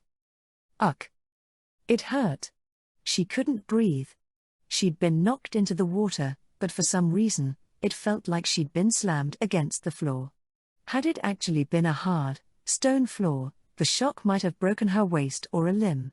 She hadn't just been fended off, she'd been attacked. NGH. The pain ran deep enough that she couldn't inhale properly, so she found it hard to form proper words. She could only moan and struggle to catch her breath. "Seems I knocked you down pretty hard," the silver girl said, not even turning around to look at her. "It might hurt a little, but it'll get better in a minute. Just cool your head and wait." After saying that, she began walking out of the bathroom.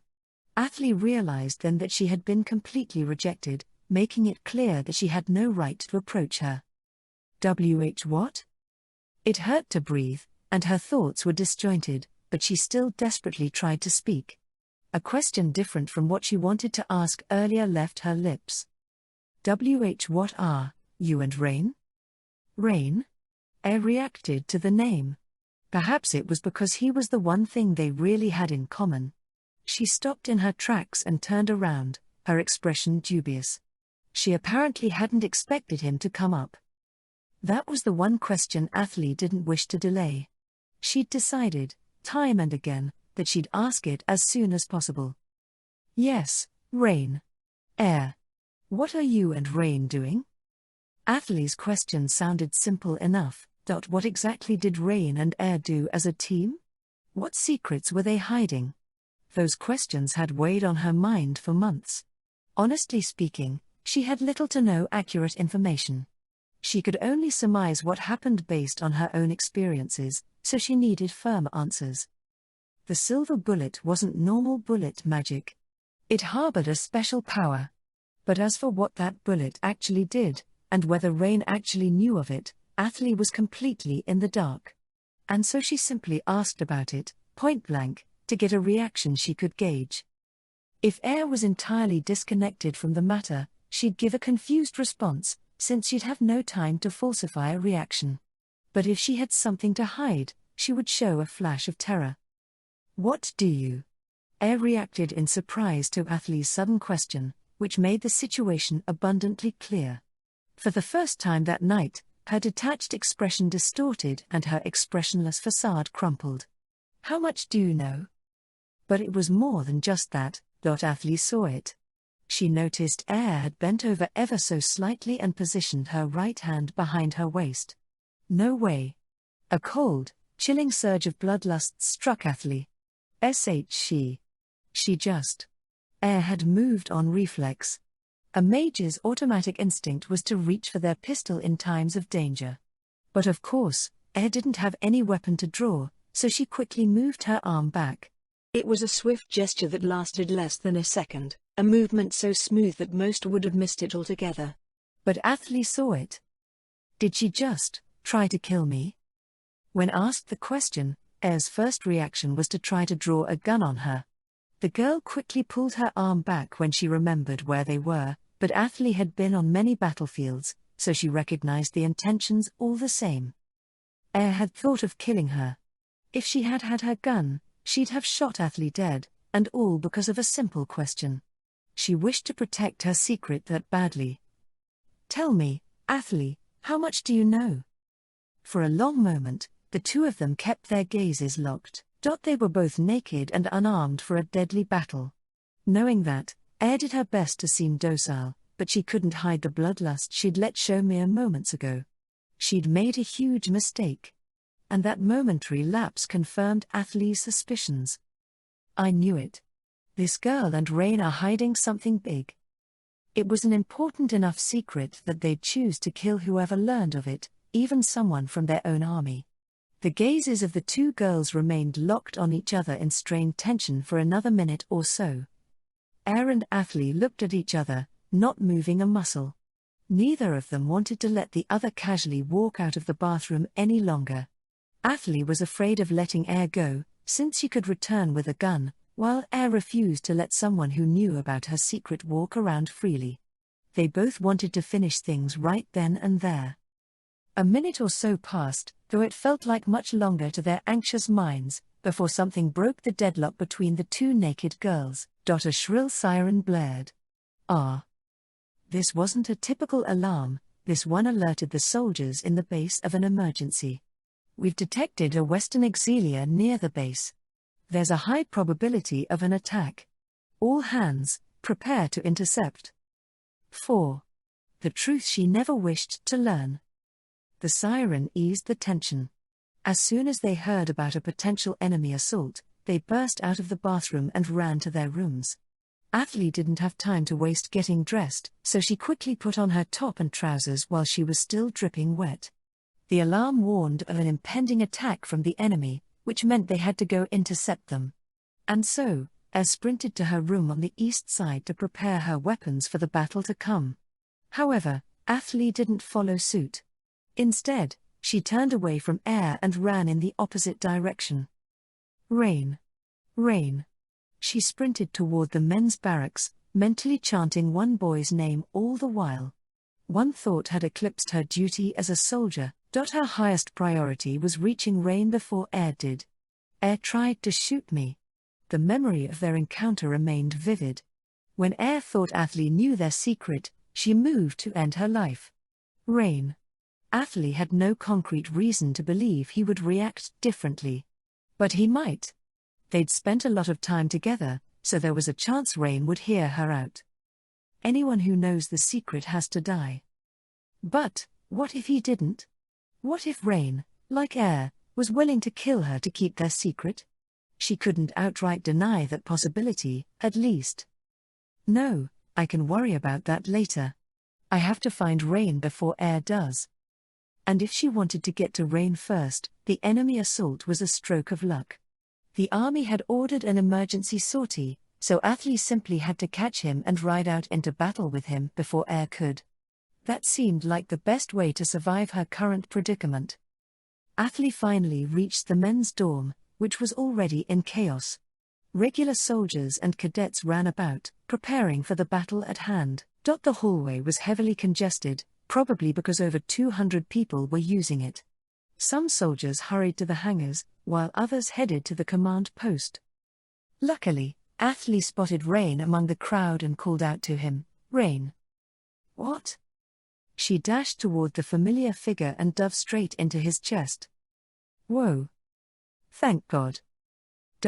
What's the?" Rain caught her in his arms, then did a double take when he realized how she was dressed. The water dripping down her body was alluring enough, but her top was also unzipped, revealing her chest, and she clearly wasn't wearing any undergarments. No one around them seemed to notice because of the emergency, but the close proximity made it readily apparent to Rain. "Rain, come with me," Athli demanded, paying her appearance no mind. "Wait, what?" "There's an emergency dispatch. They asked cadets to form impromptu pairs and go on patrol."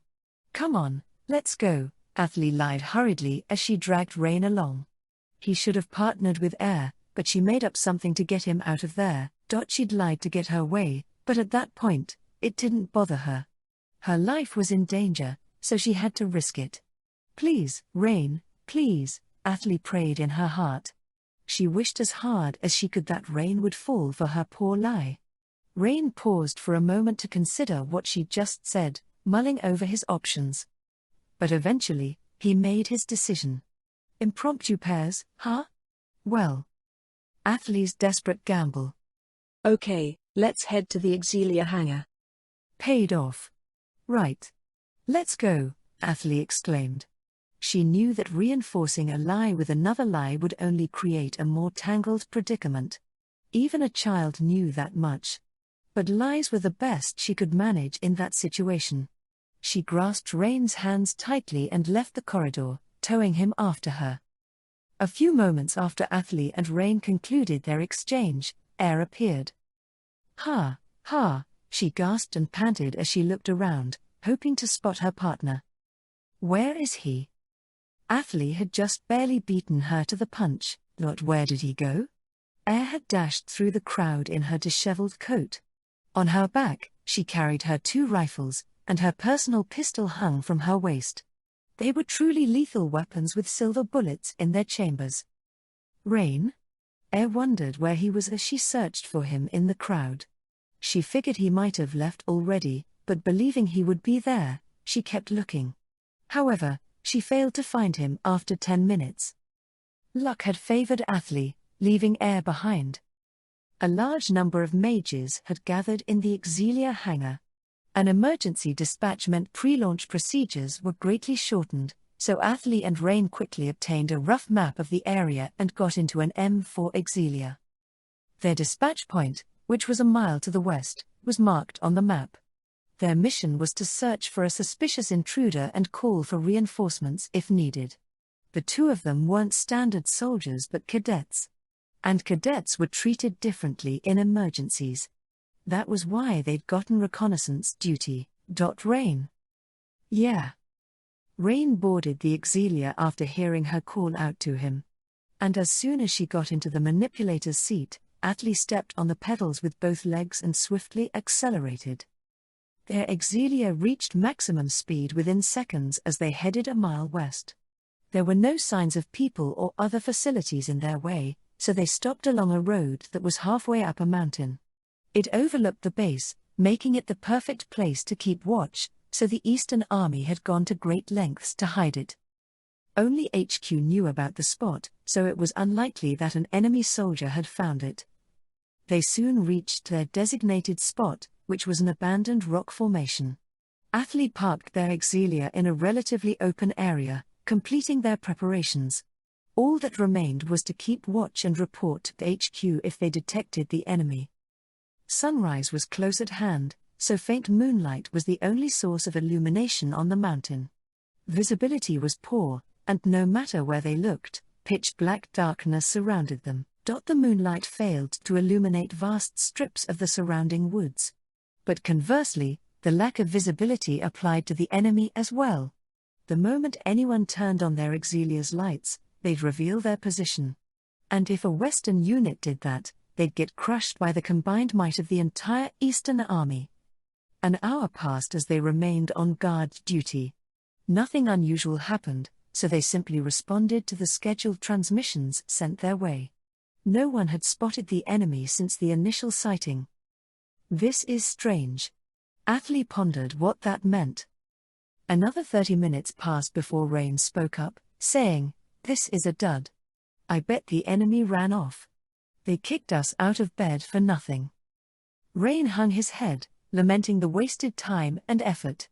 He then sank into his seat, preparing to fall asleep.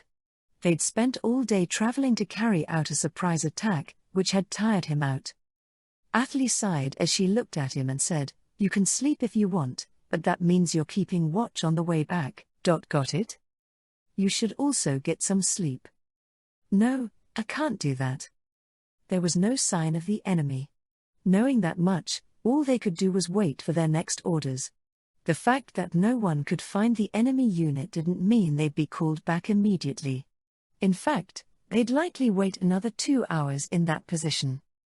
Their mission was, for all intents and purposes, to stay put and wait.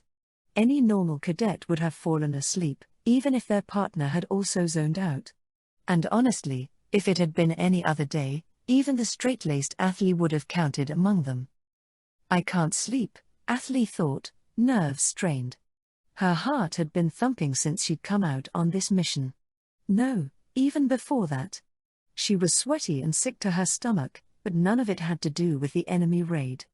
That was the least pressing thing on Athley's mind.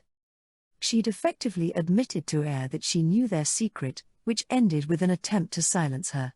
She faced mortal danger.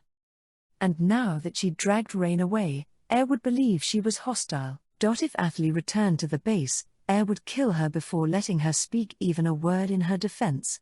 And so, she had to talk things over with him right away. "That's my only way out."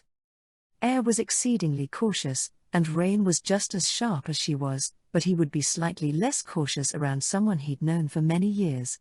They'd been partners for such a long time and had built up a bond of trust between them. Athley decided to gamble on that relationship and speak to him, hoping to discover more of the truth and survive. What were Rain and Air up to? What was their true objective? What dark secret had they hidden from everyone else? These answers would clear the anxieties that had plagued her for the past few months. And only Rain and Air could provide them. She planned to learn how the silver bullet, the people who disappeared, and the repeated shifting of the world all linked together by speaking to Rain. And yet, Athley faltered. Rain prepared to turn over and fall asleep, but she still couldn't muster up the courage to call out to him. She had a sinking feeling that the moment she spoke about it, her relationship with Rain would crumble. "I'm scared." Once she asked even a single question, there was no turning back.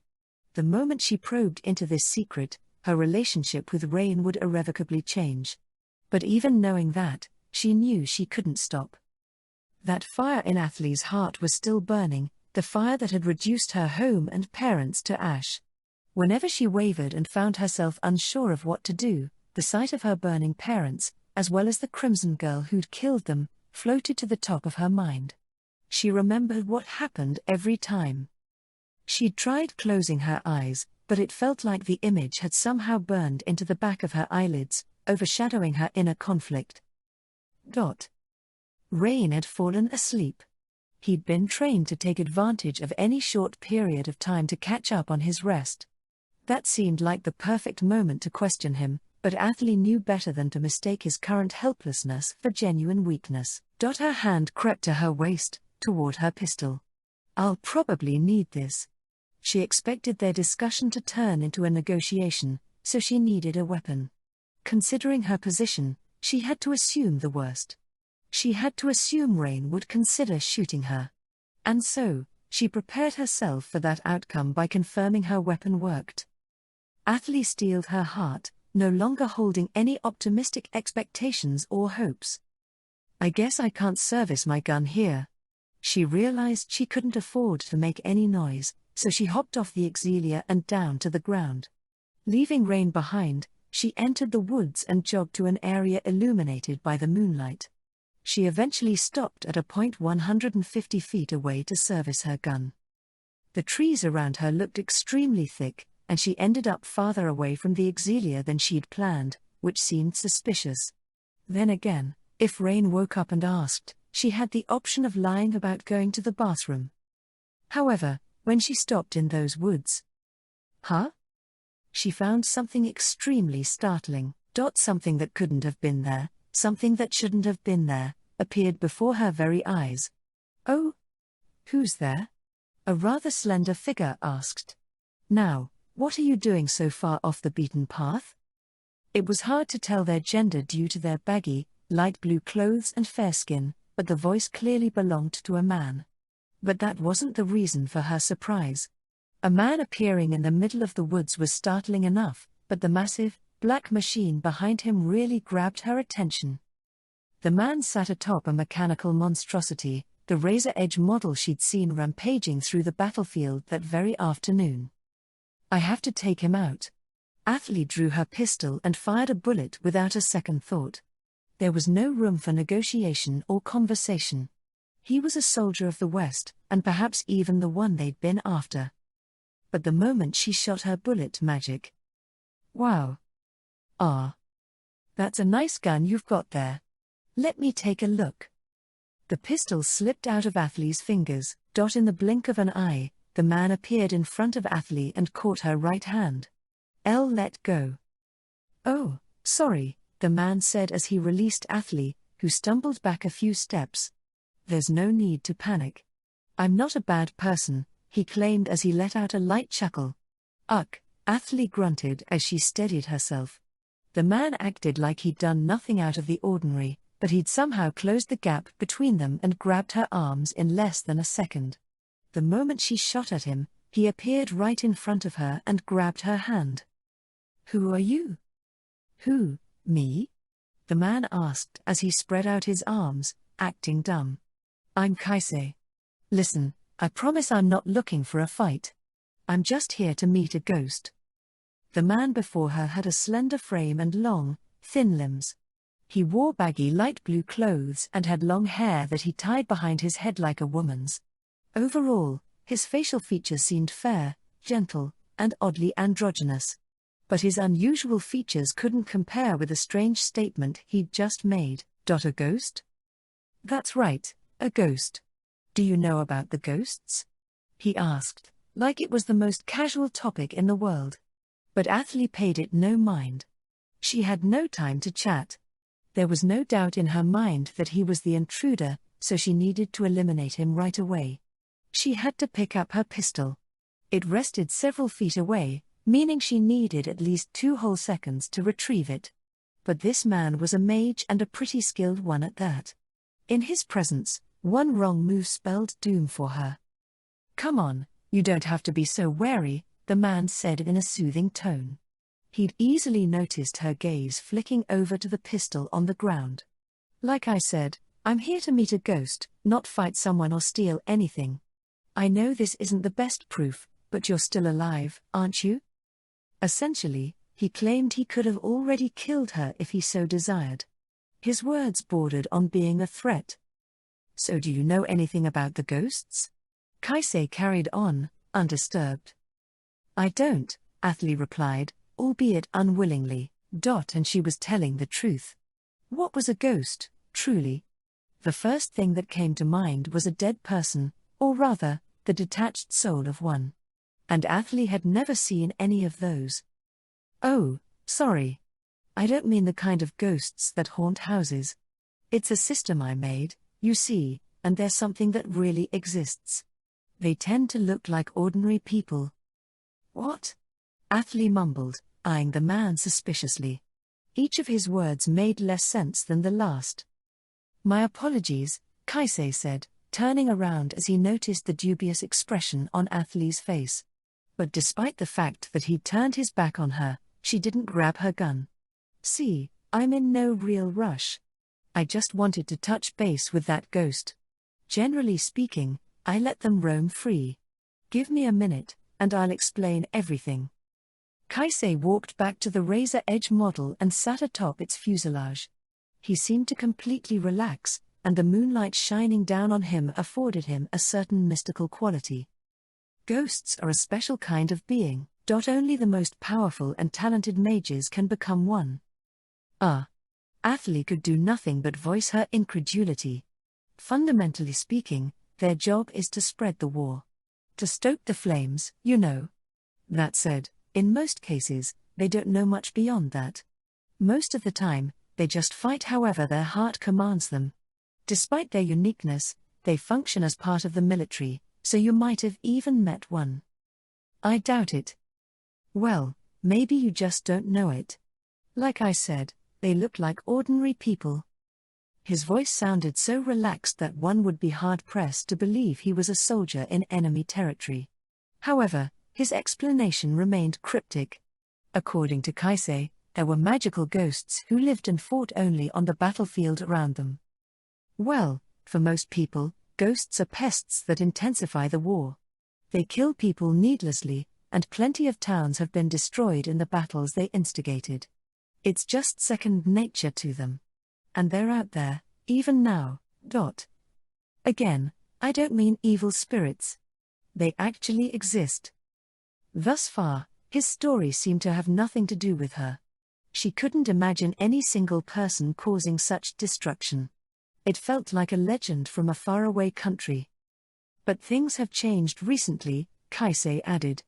The total number of ghosts has decreased, starting with one named Kurlalith. The ghost of the Traxel race, Kurlalith.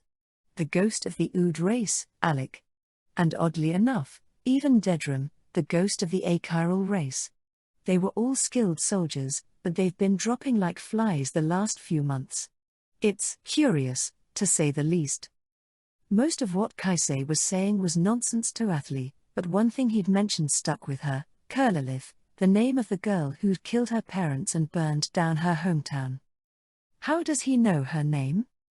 Did you hear a name you recognize? Kaisei asked, noticing the look of confusion on her face. Because, if you did, you're quite unusual yourself. What? I mean, they're names you can't possibly remember, Kaisei proclaimed. She shouldn't have recognized any of those names, because no one should have. Based on your reaction, I'd say you remember Kurlalith. Gone quiet on me, have you? Oh well. Just so you know, Kurlalith's existence was wiped from history. That's why only a select few in this world remember the Crimson Ghost's name. The world's changed to one where she never even existed. Never existed. She was erased. Erased. Athley's right hand, the very one that had ended Kurlalith's life, trembled in fear. What is he saying? Nothing made any sense. Kaisei had suddenly shown up and started talking about the secrets that had bothered her over the past few months. Before their discussion, she'd never imagined that Kurlalith's name would leave someone else's lips. Athley tightened her fist over her right breast pocket, where she'd stored the silver shell with Kurlalith's name. That was the only proof she'd had that the Crimson Girl once existed, which became the foundation of all of her anxieties. Athley's hand crept into her pocket to confirm the sensation of the shell inside it. But then... Kaisei fired a bullet. It was a warning shot aimed near her feet, but it made Athley flinch and drop the bullet casing in her hands. The man quickly caught and examined the silver case with Kurlalith's name on it. Ha ha ha. He broke out into raucous laughter. Ha ha ha ha ha. Oh, I see. That's what happened, is it?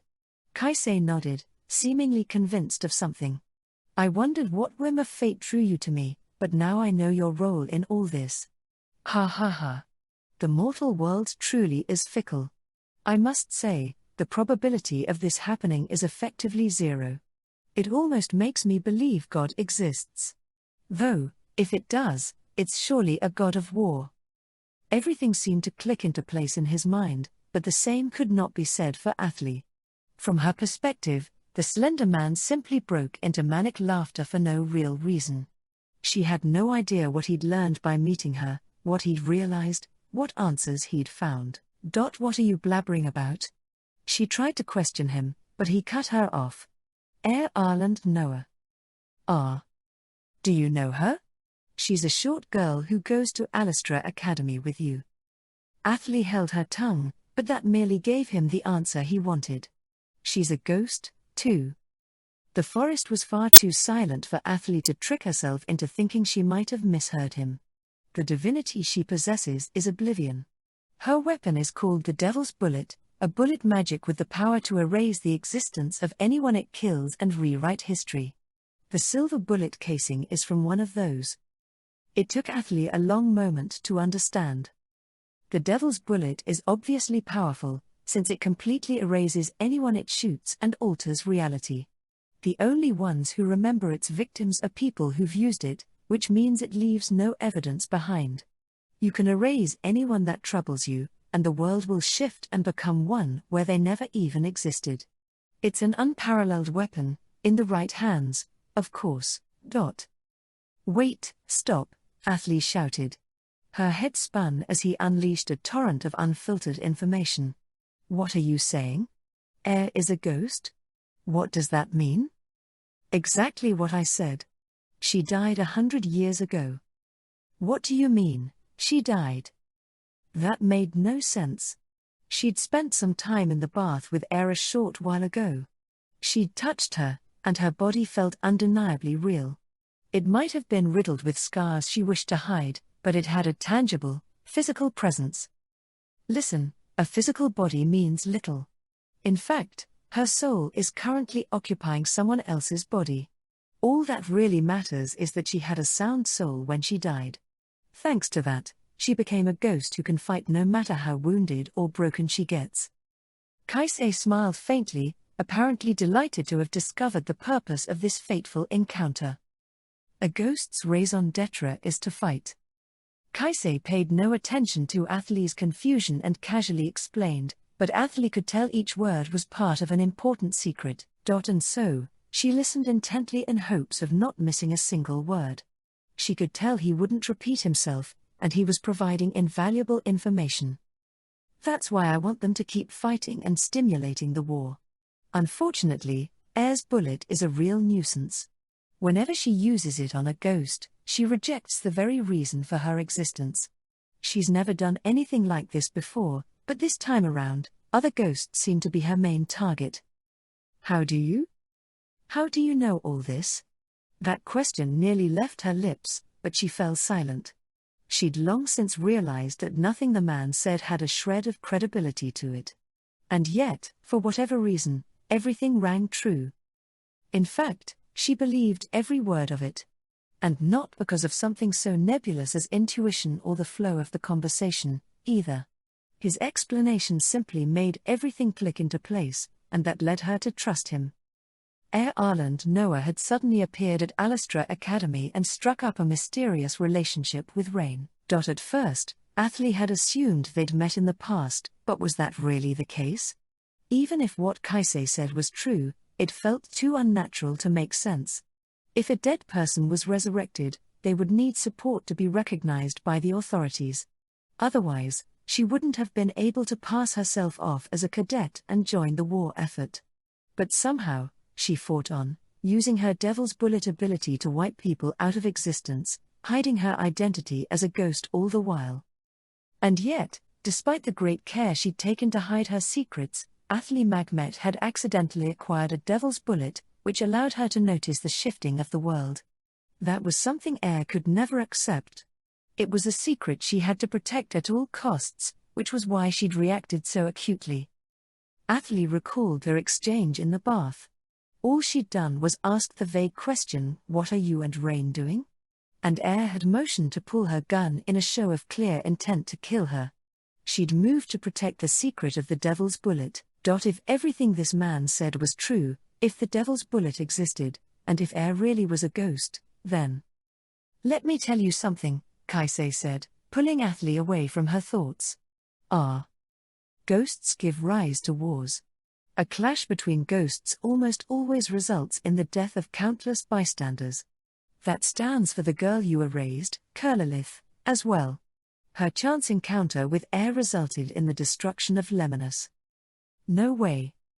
Lemanus was Athalie's hometown, as well as the place Curlilith destroyed when she killed her parents. Whenever she heard that name, her vision turned red. Lemanus was simply that deeply rooted in her heart, since it gave her a reason to fight. Resentment bubbled up in her. And while she tried to repress the emotion, her poker face cracked, revealing her internal conflict. Kaisei keenly noticed it and asked, "Oh? What's the matter?" "Lemanus was my hometown." "Oh, I see. You have that in common, too. I suppose that's your reason, then." "Reason for what?" "Hating the ghosts. I don't hate them." "I'd be surprised if you didn't," Kaisei replied, cocking his head. "The people of that town died because of a battle between ghosts. Sure, ghosts are created by this unending war, so they're unfortunate bystanders in a way, but that doesn't excuse their malicious acts. Hatred. That simple word summed up the undying anger in Athalie's heart perfectly. And a new flame ignited in her chest now that she knew a clash between ghosts had caused the carnage in her hometown. A clash between ghosts. That meant there were two present in Lemanus. One of them was Curlilith, the instigator, while the other one was... The ghost, Air, is equally responsible, wouldn't you agree?" Kaisei said. "That mysterious girl. If it weren't for her, both Lemanus and her parents would still exist." Or that was what Kaisei seemed to believe, at least. An intense black fire burned in Athalie. It felt far smaller than her hatred of Curlilith, but the new embers threatened a girl she'd known for quite a while. If only she hadn't been there. If only she didn't exist. If only she didn't have the power of the devil's bullet. My parents are dead, and it's all her fault. "I wish you could see the expression on your face," Kaisei said, laughing. But he wasn't hinting at anything she didn't already know. Athalie could feel the contortion of her face. She would have refused to look in the mirror. "But, well," Kaisei mumbled and rose to his feet, signaling that their little chat had come to an end. "Only what comes next truly matters. It might be a little late to ask this, but what's your name?" "Athalie," she replied, finding no reason to lie. "Athalie, huh?" Kaisei muttered as he nodded. "Care to join me?" "Huh?" "Don't get the wrong idea, I'm not proposing to you or anything," Kaisei said, cracking a smile. "I'm scouting you, as a soldier. You've got plenty of reasons to fight, and people who have an advantage against ghosts are hard to come by, so I don't want to miss this chance. Most people who learn about them get killed, after all. Athalie remained silent. She knew Kaisei's suggestion wasn't innocuous at all. He'd asked her to defect. To cast aside everything she'd achieved in the East. And he expected her to do that because of the intense hatred in her heart. He expected her to betray her comrades because she despised ghosts. It was a proposition she should have laughed off. Defection was punishable by death, so she had to turn him down flat. And yet, she said nothing. "You're not refusing right away. Wonderful. Well, this is fine.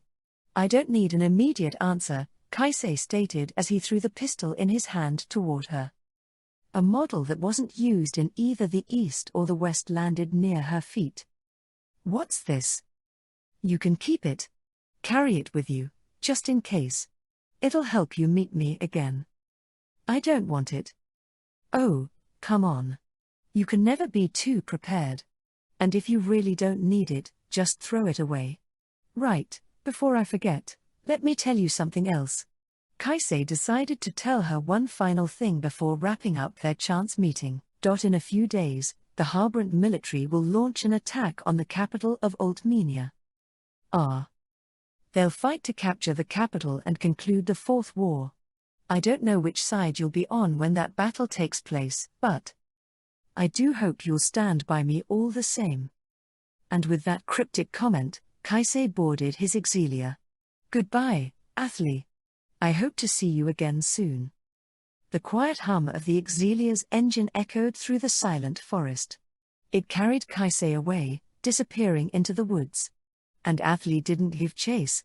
Instead, she simply stood there, gazing at the pistol he left behind. Afterward, Athli headed back to where Rain slept. Her state of mind, however, was nowhere near as calm as when she'd left. Kaisei's words were still rushing through her head. Their exchange had only lasted 5 minutes, but it felt like she'd entered a whole new world in that time. Air is a ghost. And a ghost was a supernatural and immensely powerful being who wreaked havoc on the battlefield. Kaisei had revealed the mysterious girl's hidden secrets. Athli didn't want to believe it, and her mind even actively tried to deny the possibility, but the evidence lined up too well. Plus, she already had definitive proof. The silver bullet she'd once used was by no means circumstantial evidence. In fact, it served as a grim reminder that others wielded its deadly power. Athli couldn't be sure who had it, but there was a 90% probability that Air was a ghost, so it was probably her. A surge of heat rushed through Athli's body at the thought. A swirl of emotions, of anger and agony, took over her mind as the image of her hometown and parents burning rose before her. She desperately tried to suppress the hatred she felt, but it had already taken root in the core of her being. She no longer felt any friendship or camaraderie toward Air. A battle between ghosts had cost Athli everything she had, only anger remained in her heart. But the more she thought of Air, the more she thought of someone else, too. Rain. Her old friend, her comrade who'd once formed an Exilia pair with her, who now seemed deeply involved with Air. Ever since Air had arrived at Alastra Academy, the two had spent all their time together. This whole time, Athli had been unaware what they were up to, but Kaisei's words changed everything. She finally realized the truth. Rain is cooperating with a ghost. No, I can't think about that. That line of thought scared her, sending a shiver through her body. She understood that the moment she acknowledged it as fact, she and Rain would become enemies.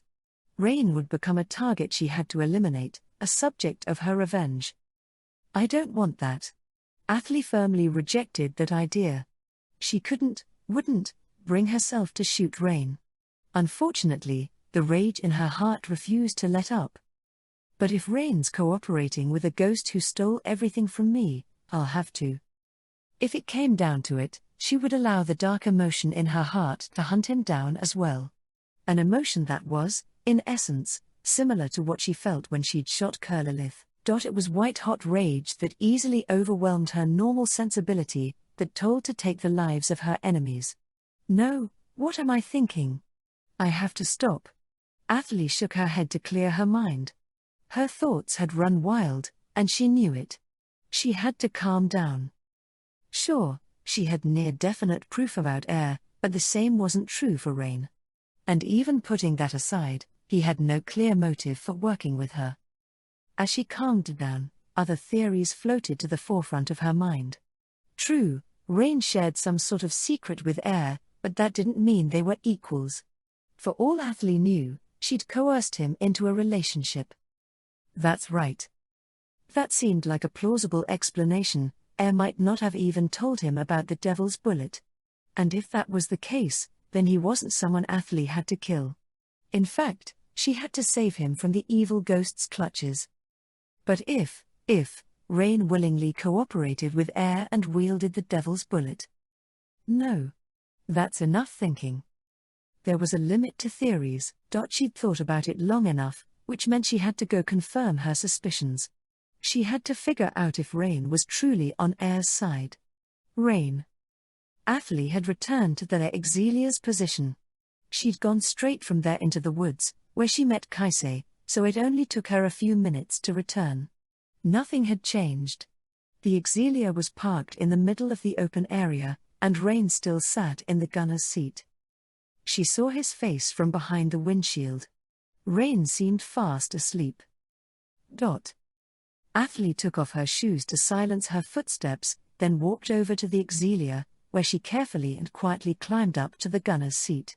Rain was still asleep. After fighting all day long, he'd been woken up to go on this patrol.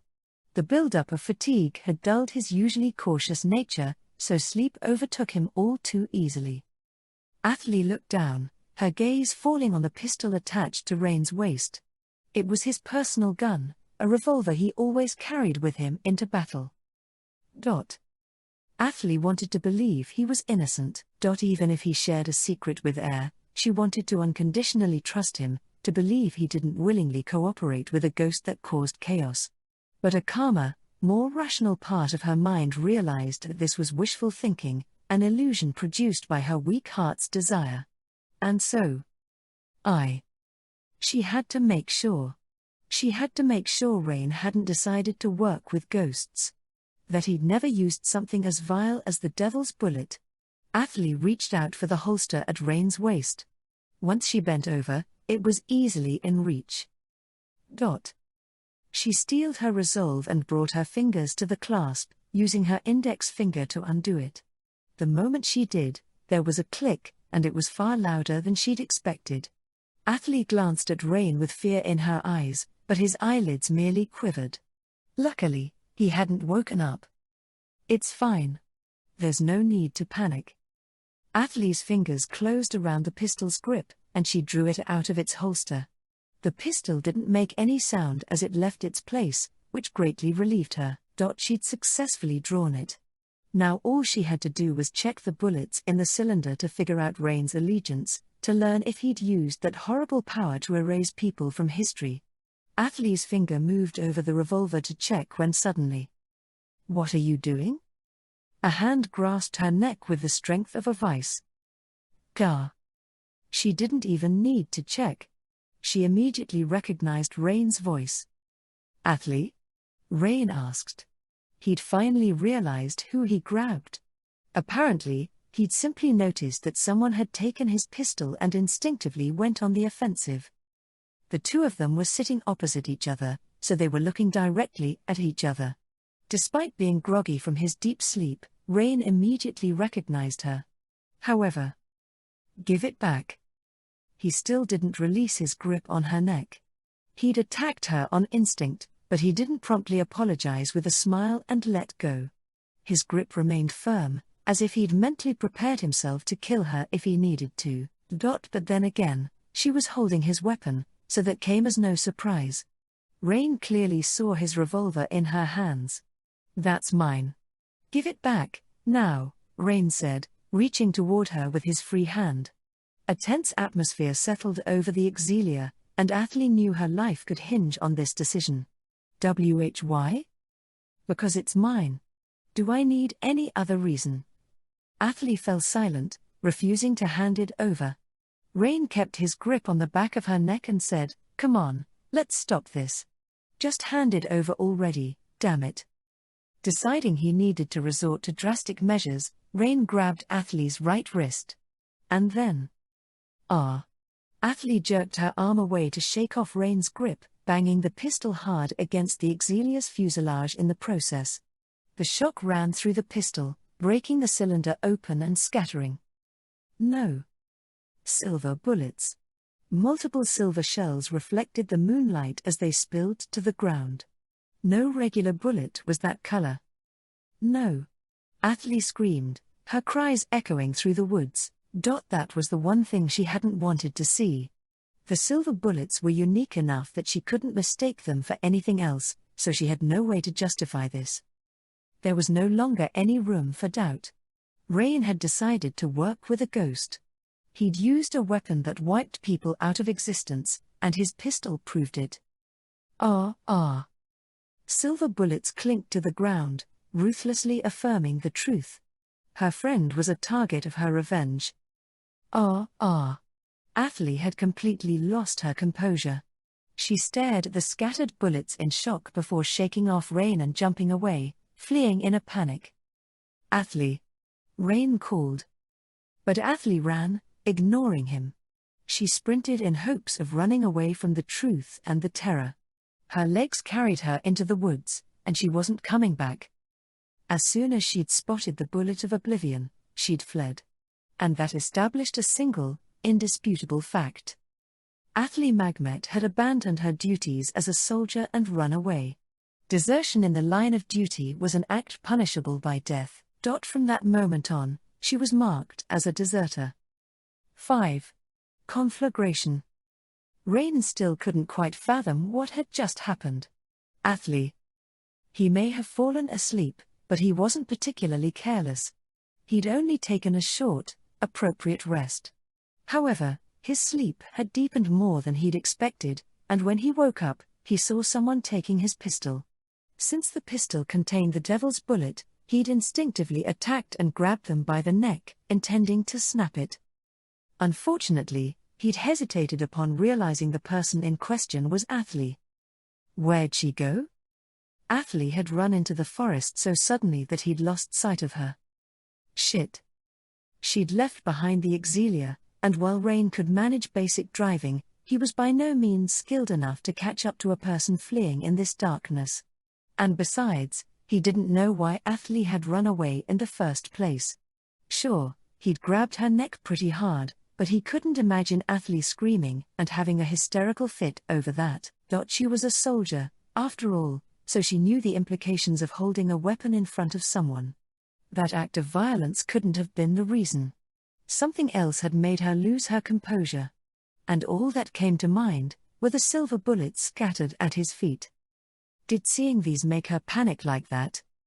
The bullets had a peculiar color to them, but other than that, they looked normal. Only people who'd seen the devil's bullet's power in action would have thought them odd. It can't be. Only someone who'd recognize it as the devil's bullet would have reacted like that, so. How would Athlie know? And why'd she run off like that? The answer was simple. Somehow, Athlie knew about the power of those bullets. What do I do? Rain had no way to question Athlie now that she was gone, but he certainly couldn't allow her to roam free. He couldn't afford to let the secret of the devil's bullet leak. Its unparalleled, mysterious power was Rain's greatest weapon on the battlefield. He had to protect that secret at all costs, which meant he had to find Athlie. But by the time he'd come to that conclusion, Rain finally realized something. Assuming I do catch Athlie, what next? Ask her not to tell anyone? Have her join their crusade? Those notions seemed absurd. The devil's bullet was a secret that had to be safeguarded, and letting Athlie learn about it was a huge misstep. She'd lost her parents to the war, in a battle between ghosts that involved air. If she learned that, Athlie would never forgive air. Rain realized that deep down, but even still, he felt driven to catch Athlie. He knew he had to permanently silence her if he caught her, but he ran after her all the same. What am I thinking? Rain was dumbfounded. The fact that he'd thought of killing her, even subconsciously, shook him to his core, forcing his legs to stop. A layer of clouds hung over him, darkening the forest as if to match the silence enveloping it. And the only thing Rain could do was gaze into that darkness. 3 days had passed. Altmenia's capital, Alastra, prepared to hold an annual festival. A national holiday was celebrated with a 3-day festival that spanned the entire capital. Originally, it was a form of prayer for a good harvest. But ever since Alastra had developed into an industrial city, it had become a fun festival marked by large feasts. Altmenia remained in the middle of war, so the risk of invasion loomed, but people set aside their anxieties to enjoy themselves for once. Your ID tag's been confirmed. Head for hangar number 5, please. Rain had to guard the freight heading into the capital. When the cadets were first assigned the task, they'd heard it would be an armed escort, but on reaching their destination, they realized that it was mostly carrying in supplies and directing freight trains to their allotted hangars. In other words, they'd been assigned chores. Rain didn't complain, though, since every department seemed short-handed. Since it was a festival, much more cargo than usual had arrived at the capital, so security couldn't keep up. Left with no choice, They'd asked the cadets to go on patrol and help manage the inspections as well. Everyone acknowledged this was something of an emergency and tacitly agreed to the unusual arrangement. As the freight trains arrived, Rain would inspect their ID tags and direct them to the hangar listed. Nearly 50 trains had arrived during just the morning hours. And since they were in the middle of a war, all trains, without exception, were subjected to rigorous checks. 4 hours after he'd started working, Rain began to run out of energy. "Morning team, take a break," instructed their commanding officer. Rain and the other members of the morning team stopped working at last. They exchanged grumbled complaints about how tired they felt, then took the rations and water provided and entered their break. The light meal wasn't particularly tasty, but it did come in plentiful amounts, making it a perfect fit for the situation. Rain, however, didn't touch his food or water. He didn't eat anything else, either. He remained empty-handed as he walked away from his fellow workers and headed toward a platform that allowed him to look down at the checkpoint. As soon as Rain climbed up to the top of the platform, he sat down, dangling his feet off the edge to relax. There was no one else around. The spot was built to serve as a lookout position for scouts, meaning no one usually came near here. He didn't do anything, though. He simply watched the passing trains and got lost in thought. "What are you doing?" "Huh?" When those words reached his ears, he felt someone press down on his head. "From the looks of it, I'd say you skipped another meal." Something rested atop his head. And when Rain tilted it to the side in confusion, a red apple fell into his hands. Looking up, he fixed his gaze on a silver-haired girl. "At least eat something," she told him grumpily. "You're working pretty hard today, huh?" she said, obviously insincere. And honestly, that dry sarcasm suited Air. Instead of the Alastra Academy uniform or her combat attire, she had on a casual outfit. It was still the cold season, but she wore a short skirt that prioritized mobility. Unlike Rain, she had the day off to celebrate the festival, which made her sudden appearance odd. "Why are you here?" "I've already sampled most of the food there, and walking around alone is no fun," she replied. Then she pointed at the apple in Rain's hands and said, "Think you can eat that for me? I went out of my way to pick the best one I could find." "Wow, you're looking out for me now. This really is a special day." "What the hell does that mean?" "That this festival's bringing out the best in you. I look out for you all the time." Look, if you're not going to eat it, just give it back," Air said, extending a palm toward him impatiently. "No, I'll try it. Thanks." Rain evaded her fingers and bit down on the apple. The suppleness of the skin was evidence that it was most definitely fresh. Altmenian markets were overflowing with fruit at this time of year. Some entire freight trains exclusively carried apples, even. It was the peak of their harvest season, so they tasted extra delicious. As further proof, Air, who had an insatiable sweet tooth, had picked them out specifically. But even so, Rain couldn't stomach it. NGH. He felt hungry, but after a few bites, Rain started vomiting. "Are you okay?" "Yeah," Rain muttered, still overcome with nausea. Damn it. Despite how sick he felt, he realized he had to eat something, so he slowly took a few more bites from the apple to placate his empty stomach. Air stared at him silently as he did, then eventually asked, "Is it still bothering you? Have you made up your mind?" "About what?" "Athlete, of course," Air answered concisely. She was cutting to the chase. "Look, Rain, I'm not going to tell you what to think. This isn't my choice to make," Air spoke calmly, but her words came from a cold and rational understanding of the situation. "But you should decide quickly. The longer you draw this out, the more people you endanger. What should I do?" Rain felt conflicted. And that conflict had plagued him during every waking moment of the last 3 days. 3 days ago, Athli Magmet had become a deserter. She'd seen Rain's silver bullets, lost her temper, and disappeared without a trace. That left Rain with a choice. He had to decide whether to report her desertion to the Eastern Army or not, since she would be treated drastically different based on his choice.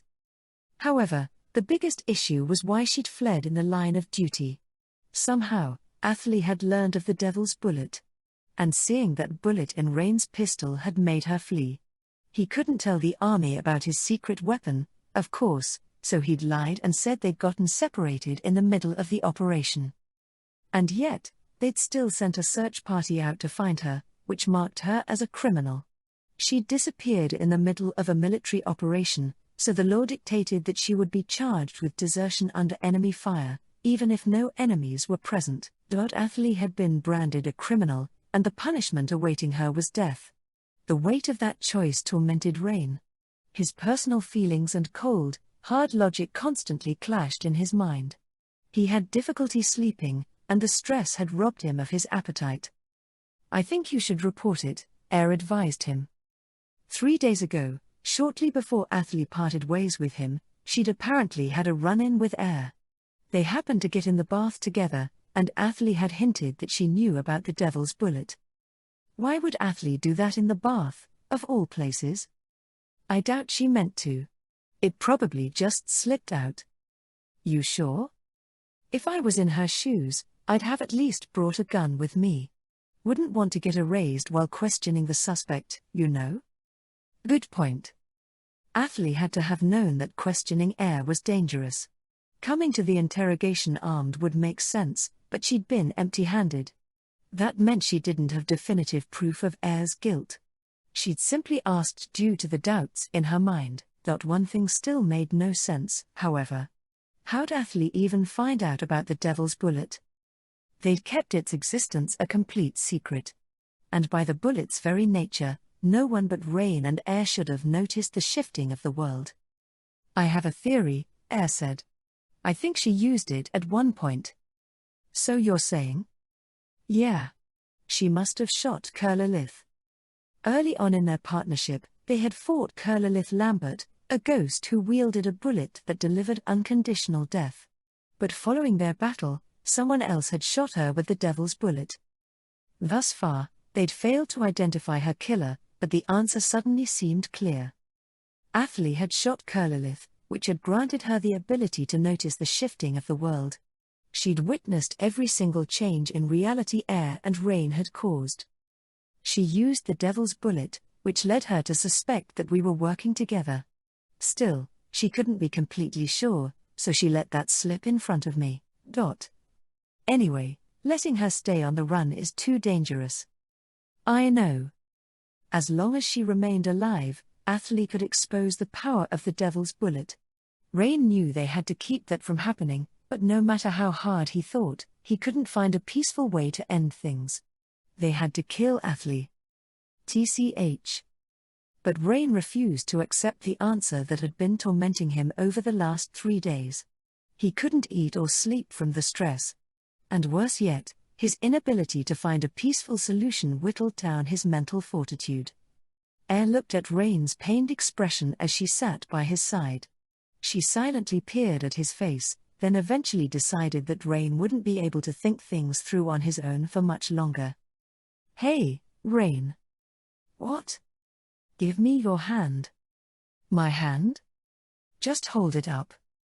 Why? What's that gonna do?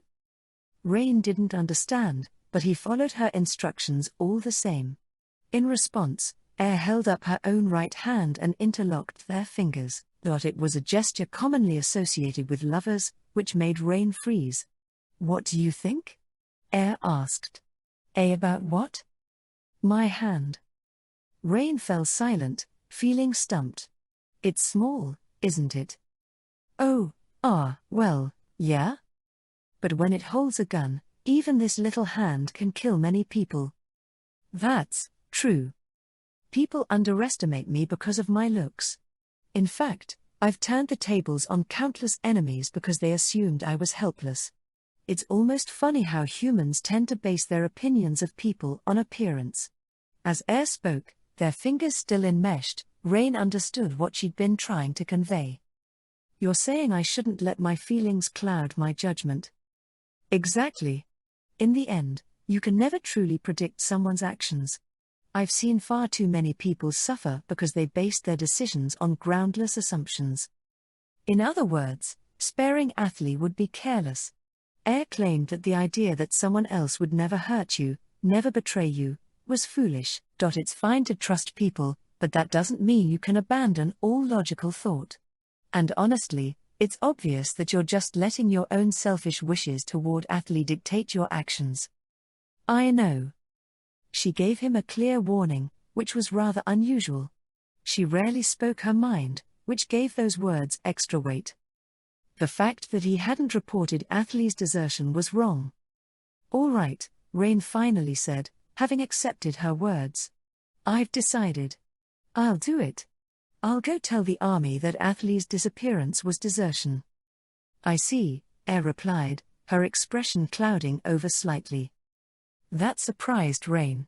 He'd expected her to be happy he'd heeded her advice, but her expression had grown bitter and rueful instead. Rain couldn't tell if those were her true feelings, since he often found himself struggling to understand people. However, she had tightened her grip on his fingers considerably. 2 rails passed through the western checkpoint where Rain was stationed. The passing freight trains moved one by one along them, separated by a tall wall, which made it a functional checkpoint. Charging through it was almost impossible, especially in the middle of a war. The checkpoint had a drawbridge in front of the barrier to guard against attacks from enemy operatives and armed forces. It was usually lowered to allow passage, but they could lift it during emergencies, blocking the rails. If an enemy attacked, they'd pull the chains and prevent them from crossing, thereby shoring up their defenses.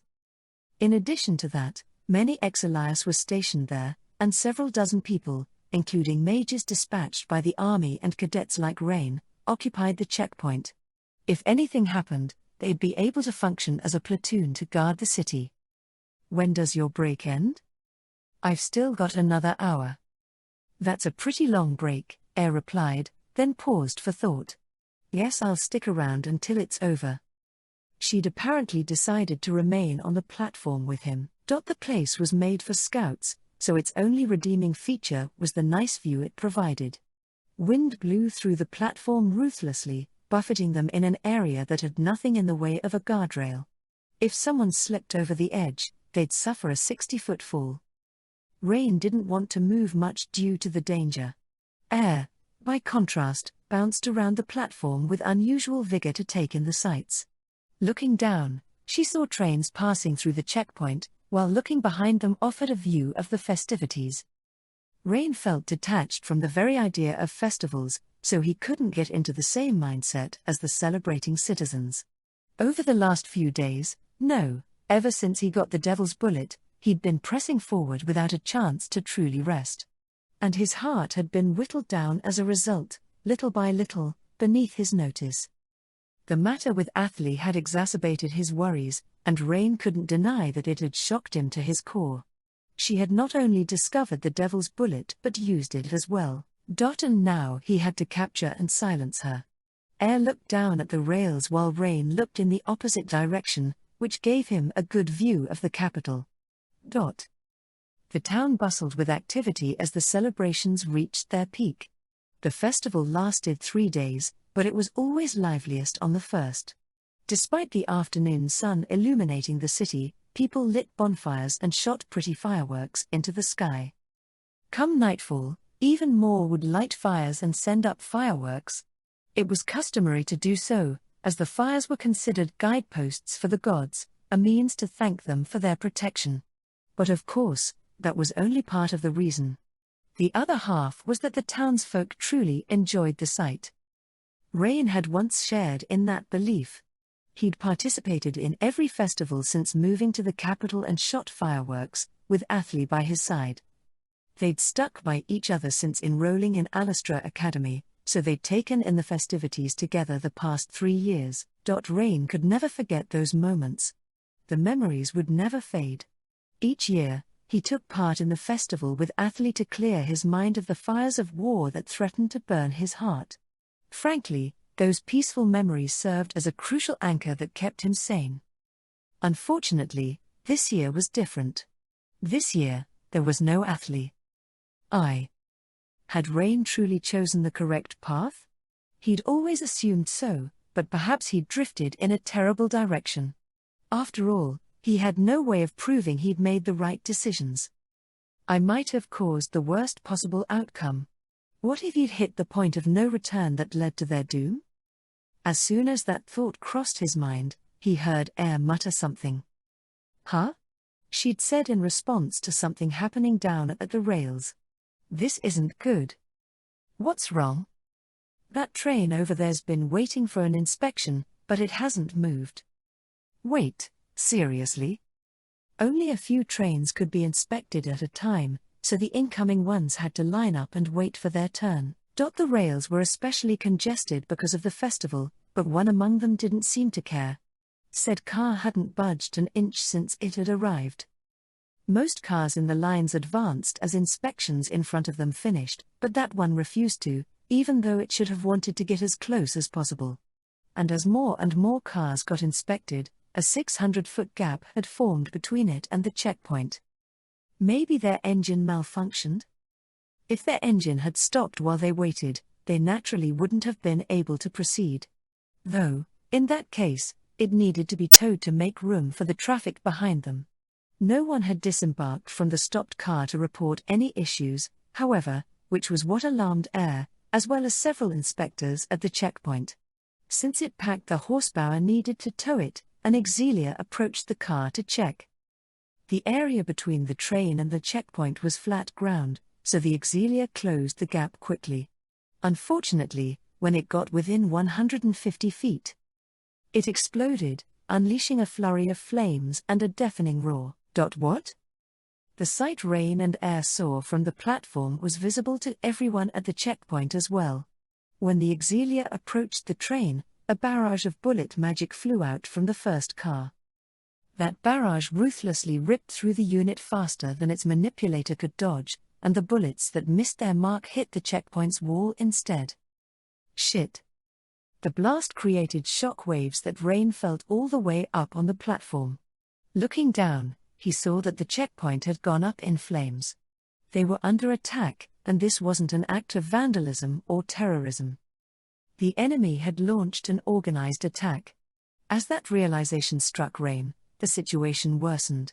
10 Western AT-3 units sprang out of the stationary train cars, greatly outnumbering the Elias in the checkpoint's garrison. Gatekeep. Rain leaned in from the edge of the platform and yelled at the person in the checkpoint below. Raise the bridge. Hurry, before they make it in. If they could reel back the chains, the drawbridge would both remove the rails and form a new section of the wall, blocking the enemy's advance. However, the gatekeepers had panicked because of the surprise attack. They only snapped out of it and started reeling in the chains once Rain called out to them, which left an exploitable gap. They won't make it. The enemy had already closed most of the distance. If even one of them made it inside, the bridge would be destroyed. It was weak to attacks from the inside, after all. Fuck, Rain exclaimed, realizing the drawbridge wouldn't stop them. There were 10 enemy Elias out there, and if they got into the capital, the losses would be catastrophic. Looking down, he saw the other soldiers running around like headless chickens. The majors stationed to defend the place had failed to respond in time. Their Elias weren't even turned on, and the situation no longer allowed them to shoot any suppressive fire. Guess I have to handle this. Rain took hold of the rifle strapped to his back and squatted down. Then he fixed the barrel against his knee and shoulder to aim at an enemy auxiliary. 20 seconds, that's all the time I need. He needed to stall the enemy for that long. That way, the gatekeepers could finish reeling in the drawbridge. But that meant he had to force back 10 Elias at once, even though shooting down just one would have been a miraculous feat. He needed to pull off the impossible with essentially zero margins for error. I'll handle the right side. Luckily, Rain wasn't alone. Air. We'll shoot them at the same time, Air said as she assumed the same stance as Rain. If we each land 2 accurate shots, we can stall them with the explosions. Rain understood that missing that shot would result in the slaughter of thousands. Now, Air gave the signal, and Rain pulled the trigger. Bullet magic capable of reducing even the largest of trees to splinters flew toward the rails the Exilia were on. Rain hadn't aimed at the units themselves but at the ground near them. His goal was to create a large enough blast to stall all 10 Exilia, so he didn't worry about killing any enemies. However, he and Air could only manage 4 shots in total with the time they had, which meant their timing and aim had to be perfect. And even then, they needed a great deal of luck as well. Thankfully. I was worried for a second there, but we made it, Air muttered. Within several seconds, the 4 shots they'd fired hit the mark. The sudden blasts directly in front of the rapidly moving Exilias forced them to brake, curbing their momentum. The stalled group of Exilias immediately accelerated once more, but that momentary lag had changed everything. They charged forward, but when they got within 100 feet of the entrance, the drawbridge rose with a rumbling roar. And once it began, it only took seconds for the gate to close with a thud and bar their path. Rain felt all the tension drain from his body. He relaxed his posture and let go of his rifle. His heart was beating so fast, he thought it might burst. They had successfully delayed an enemy invasion. But unfortunately, they had no room to breathe. After all, the enemy still threatened to beat down their gates. Rain called out his partner's name. Air. I'm on it, Air replied as she nodded back toward him. The two of them ran down the platform and into the checkpoint's interior. But on reaching the command station, they found themselves in a veritable hell. Ugh! Countless bodies littered the floor in a gruesome sight. Bullet magic from the Eights had struck the checkpoint's interior, causing severe damage. Flames burned all around them, while they could hear screams and moans from other places nearby. Most of it came from non-combatants, which was understandable. Damn it! How many people died here? The dispatched soldiers and cadets had mostly maintained their composure and split up to either evacuate the non-combatants or assume battle positions. Rain and Air chose to join the latter group. Their side had 8 mages who could use bullet magic. All of them cautiously peeked through the iron gate's gaps, where they saw the 10 Exilias from earlier, assuming a formation that allowed them to move quickly if they were fired upon. Why aren't they falling back? Air mumbled to herself. Rain had asked himself the exact same question. The West had started their surprise attack by easily destroying the unit that had carelessly approached to check on them. They'd also fired a barrage of bullet magic at the checkpoint, effectively crippling the East's ability to function properly. Had it not been for Rain and Air, they would have broken through the gate, but excuses like that didn't matter. They'd failed all the same, so why hadn't they started retreating? The drawbridge had lifted without any of the enemy units getting in, which meant they no longer had a way to get through the checkpoint. Their other options were the north or south gates, which were miles away. And yet, the 10 Exilias simply drove in circles. They're waiting for something. Oh? I'm not sure what, but they're moving like a unit with an objective to fulfill. Air's keen observation skills told her that the enemy had a specific goal in mind, but she had no way to narrow down the possible options. The two of them pondered over the matter as the 2 eastern Exilias in the checkpoint roared to life. One unit had been destroyed earlier, but these remained operational. The commanding officer had already sent a report to HQ, so their only choice was to hold out for reinforcements. There's no telling how long it'll take for aid to get here. The emergency passages are in use already, which means it'll take a while for Exilias to get here. Had it not been the day of the festival, Exilias or extra personnel could have hurried over from nearby garrisons in less than 5 minutes. But that was the one day where that wasn't possible. All of the capital's roads were clogged with people and goods because of the festival. Hold on. Rain's thoughts ground to a halt. His intuition, sharpened due to immense pressure, screamed at him. The enemy intentionally picked today to attack. It's so obvious. Rain realized the enemy had knowingly decided to attack on the day of the festival. With that in mind, It made sense why they'd targeted the poorly guarded western gate. It was a position far from military HQ, meaning it would take ages for reinforcements to arrive. They'd isolated the best time and location possible, then gone after it. Honestly, their whole assault seemed so meticulously planned that it would have been weird if they didn't have a backup option. After all, there was no guarantee that they'd make it through the gate. Blitzes were prone to failure, which made retreat rather common. No intelligent force would just keep driving around in circles. And yet, that was exactly what they were doing. "What do we do?" Rain asked. "Well, it's not like we've got a whole lot of options," Air snapped back at him. If they insisted on sticking to that position, the East's only recourse was to gun them down. However, just as Rain started wondering why they'd stuck around. "They're coming." A scout raised his voice. The very next moment, a blinding flash erupted outside the gate. Countless luminous points unleashed bursts of dizzying light that crashed against the drawbridge. The enemy had unleashed a fusillade of bullet magic. Intense vibrations and a deafening blast reverberated through the checkpoint's interior, shaking the ground under their feet like an earthquake. Ugh! The shock waves were overwhelming. Rain and Air had grabbed onto the wall, but even they staggered back. The iron gate proved sturdy enough to withstand the attack, but that didn't keep them entirely safe.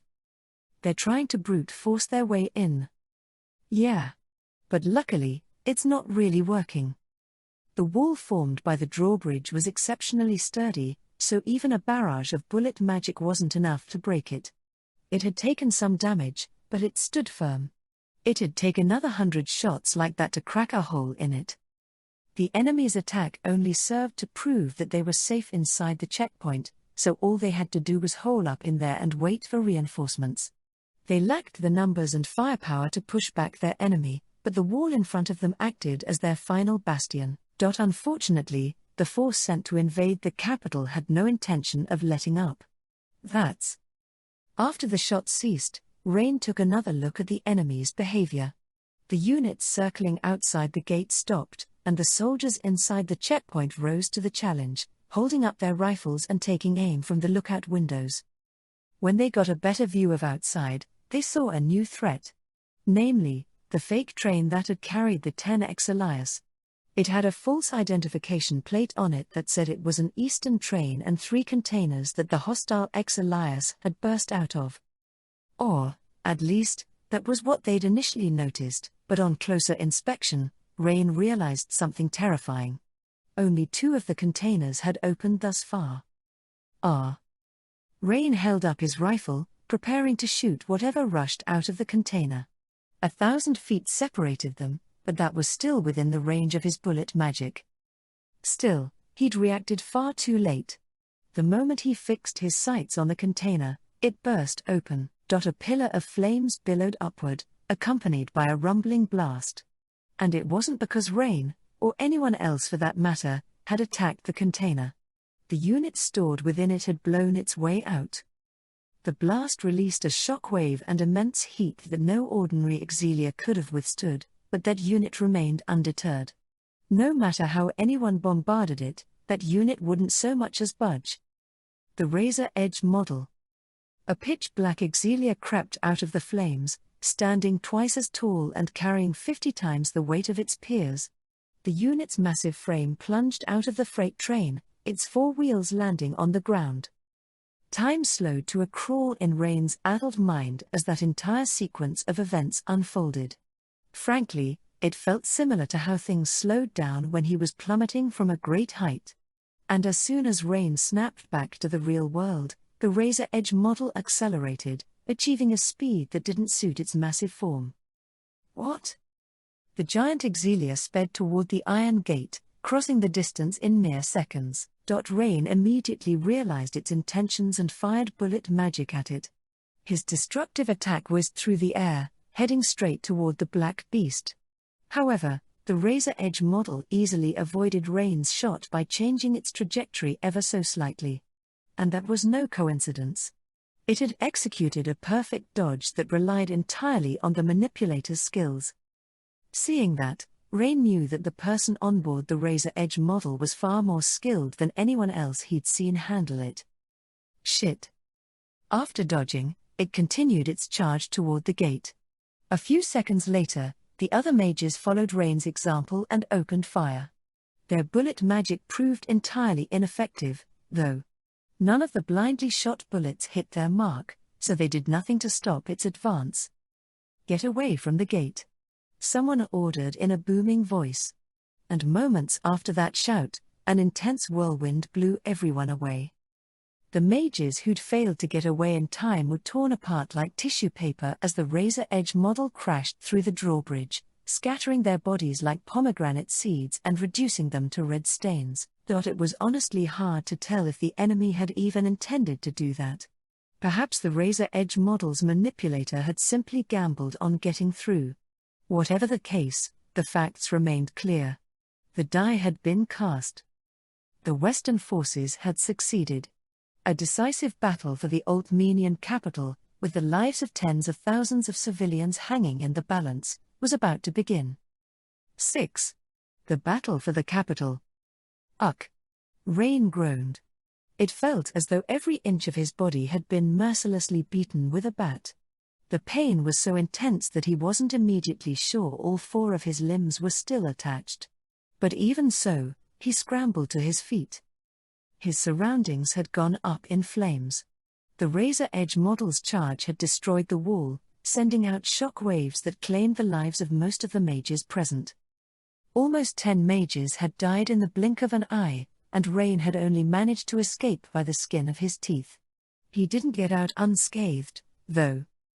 Once he staggered to his feet, he realized a few of his ribs had shattered, and the faintest of breaths made pain course through his chest. Adrenaline had helped mitigate it somewhat, but it was still a near-fatal injury. Still, Rain firmly planted his feet on the ground and stood upright. "I have to hurry." The Western units had broken through the wall.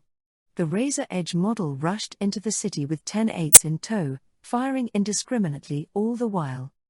The number of casualties made what happened at the checkpoint seem insignificant. People walking through the streets on the day of the festival, innocent, naive victims, were slaughtered en masse by the sudden invaders. Smoke rose in the distance, and the screams of thousands echoed in a swirl of chaos and panic.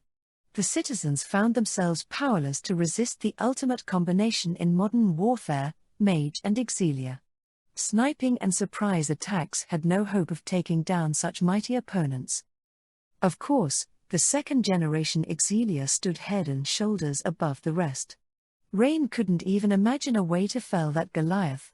The Razor Edge model continuously bashed into crowds and facilities, leaving only death and destruction in its wake. "We have to stop that thing. If we don't, this whole city will be destroyed in a matter of hours."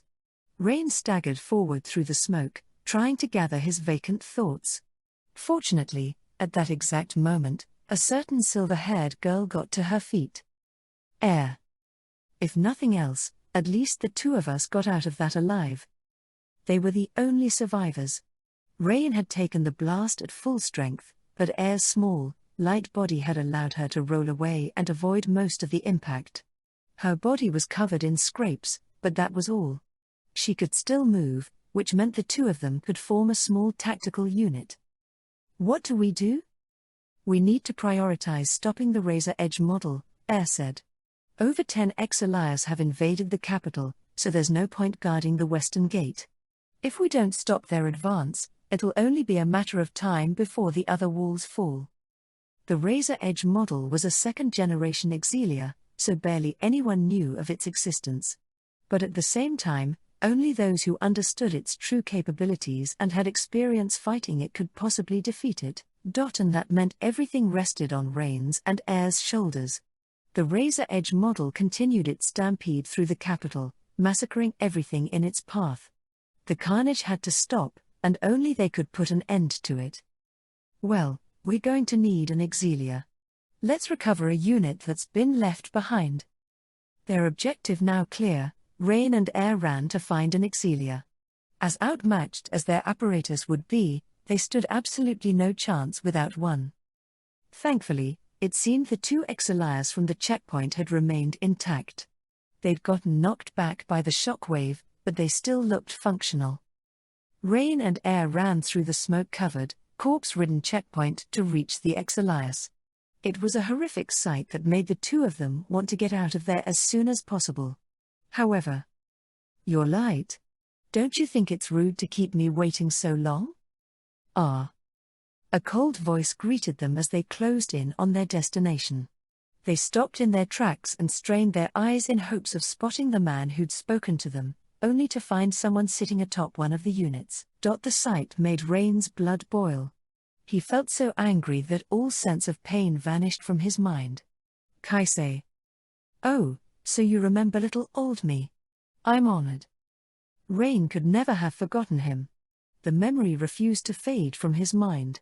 The man standing before them had become a permanent fixture in his thoughts. "I believe this is the first time we've really met, Kaisei stated flippantly. "I'd have preferred to meet under less chaotic circumstances," replied coldly. "Ha ha ha, I can imagine. I'd have loved to have a nice, calm chat with you instead. But all this smoke and bloodshed feels more fitting, don't you agree?" Kaisei cackled. But despite his listless attitude, everything about him set Rain on edge. The reason he'd suddenly appeared seemed painfully clear. He came to stop them, to neutralize a threat and aid in the invasion of the capital. He'd probably planned everything out, and now that the vanguard had successfully broken through this checkpoint, he simply had to fulfill the next condition for their victory, namely, removing Air, the key figure that could turn the tides, from the fight. He'd come to remove the Devil's Bullet from the equation. Air's silver bullet could completely wipe this result from existence. If she shot the manipulator piloting the Razor Edge model, everything would change. And since Kaisei knew about that power, it only made sense that he'd personally come to stop them. However, just as that thought crossed Rain's mind. "Oh, sorry. You can't board this thing while I'm sitting on it, can you?" Kaisei hopped down from the Exilia as if he didn't want to stop them. Then he lowered his hand, motioning Rain and Air to take it. That action made no sense if he was here to hinder them. "What are you doing?" "I don't plan on getting in your way. I just wanted to chat first, is all. Use this unit if you want. Though, I guess, you don't need my permission or anything. It's not mine." "You want to talk?" "Yep. Basically, I'm here to tell you that I'm not your enemy.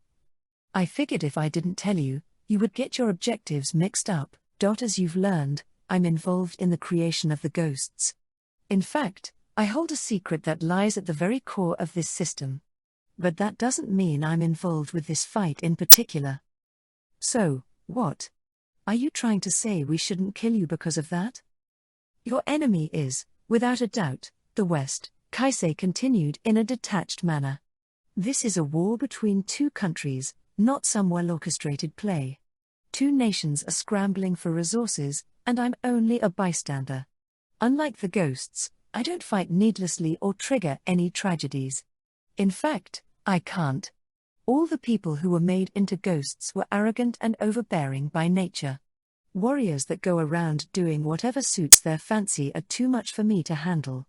They simply live according to their own will, ignoring all common sense." There was no reason for Rain to believe anything Kaisei said. If anything, he was more inclined to actively doubt him. But for some reason, he couldn't help but listen despite knowing he was likely lying. "The invasion of the capital has nothing to do with me. It just gave me a good chance to talk to you too. And why should we believe you? I can't really provide a good reason, but would you believe I'm not from Harbrant?" "What?" "I'm not affiliated with any country, really. I'm an outsider who doesn't belong in the East or the West." When Rain first met him, Kaisei had captured a Western officer and even had him bleeding out by his feet. But considering his actions thus far, it seemed clear that he didn't support the East, either, which only left one option. Kaisei didn't care which side won this war. "That's why I'm trying to tell you not to forget your true enemies, the soldiers before your very eyes. I want you to understand the truth so that you will not waver. Nothing would be more pathetic than letting your doubts take over and dying a wretched death, wouldn't you agree? I'm expecting a lot from you too. Your bullet has a way of causing unexpected twists and turns, which is pretty fun.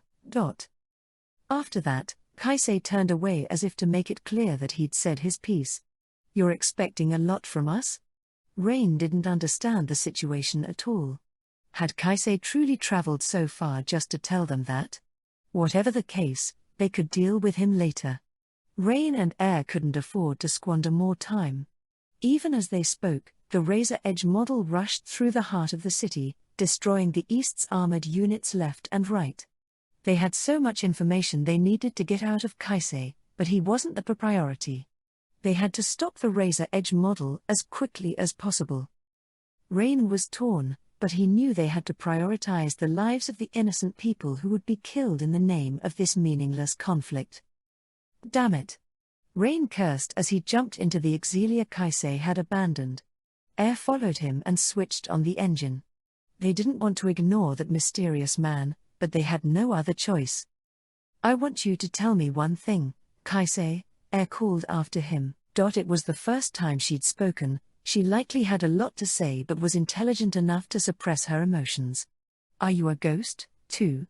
She asked, condensing everything she wished to know down into a single question that could mean many things at once.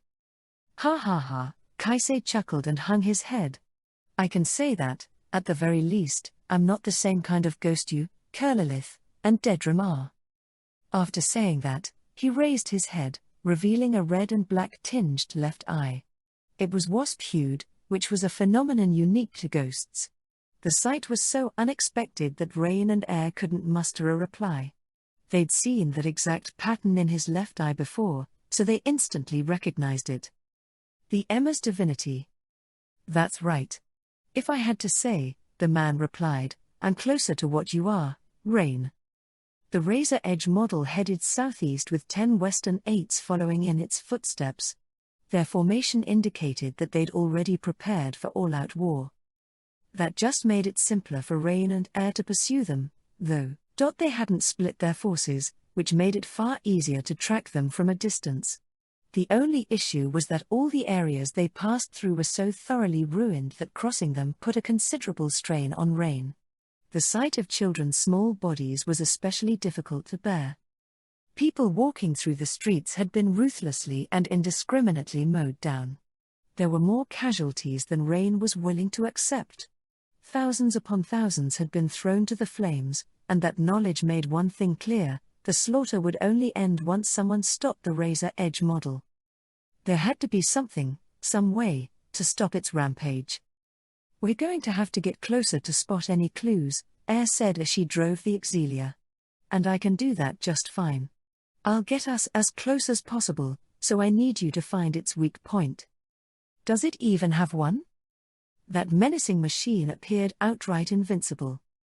I'm sure one exists, Air said, more optimistic than her partner. The Razor Edge model might be powerful, but it's surely lost some things in exchange. For example, it's fast, but it can mostly only move in a straight line. That unit's a highly specialized prototype, which means they didn't focus on certain aspects. It's got to have some kind of flaw. Air had only described a possibility, but that single strand of hope was all they had to cling to. They no longer had the luxury of waiting for more Eastern forces to arrive.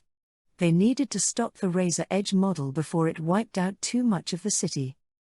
Unfortunately, the Razor Edge model didn't have a windshield, so sniping the manipulator was out of the question. Its cockpit rested entirely inside the Exilia's armor module, which was thick enough to deflect any bullet magic. That was why Air said they had to get closer to the unit. They had no hope of beating the Razor Edge model with the information on hand, so their only choice was to investigate it directly and discover a weakness. Risks be damned, not a weak point. Did it have one, though? If it did, Rain had to find it at all costs. Otherwise, thousands of innocents would lose their lives. Air predicted the enemy's route and managed to close in on the Razor Edge model. It moved at immense speeds, but it was occupied with wreaking havoc in the streets.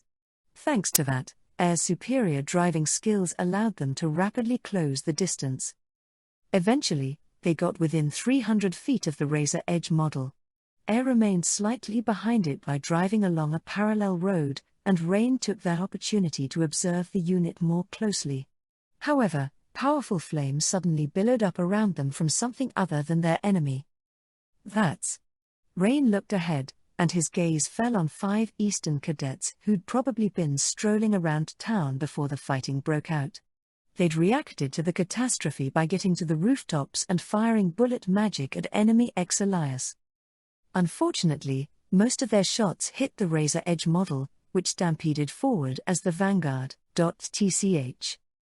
Flames powerful enough to melt iron flared up, but they did nothing to curb the black unit's speed. Shortly after that, the 10 Western Elias following it started mercilessly mowing down the cadets on the roofs.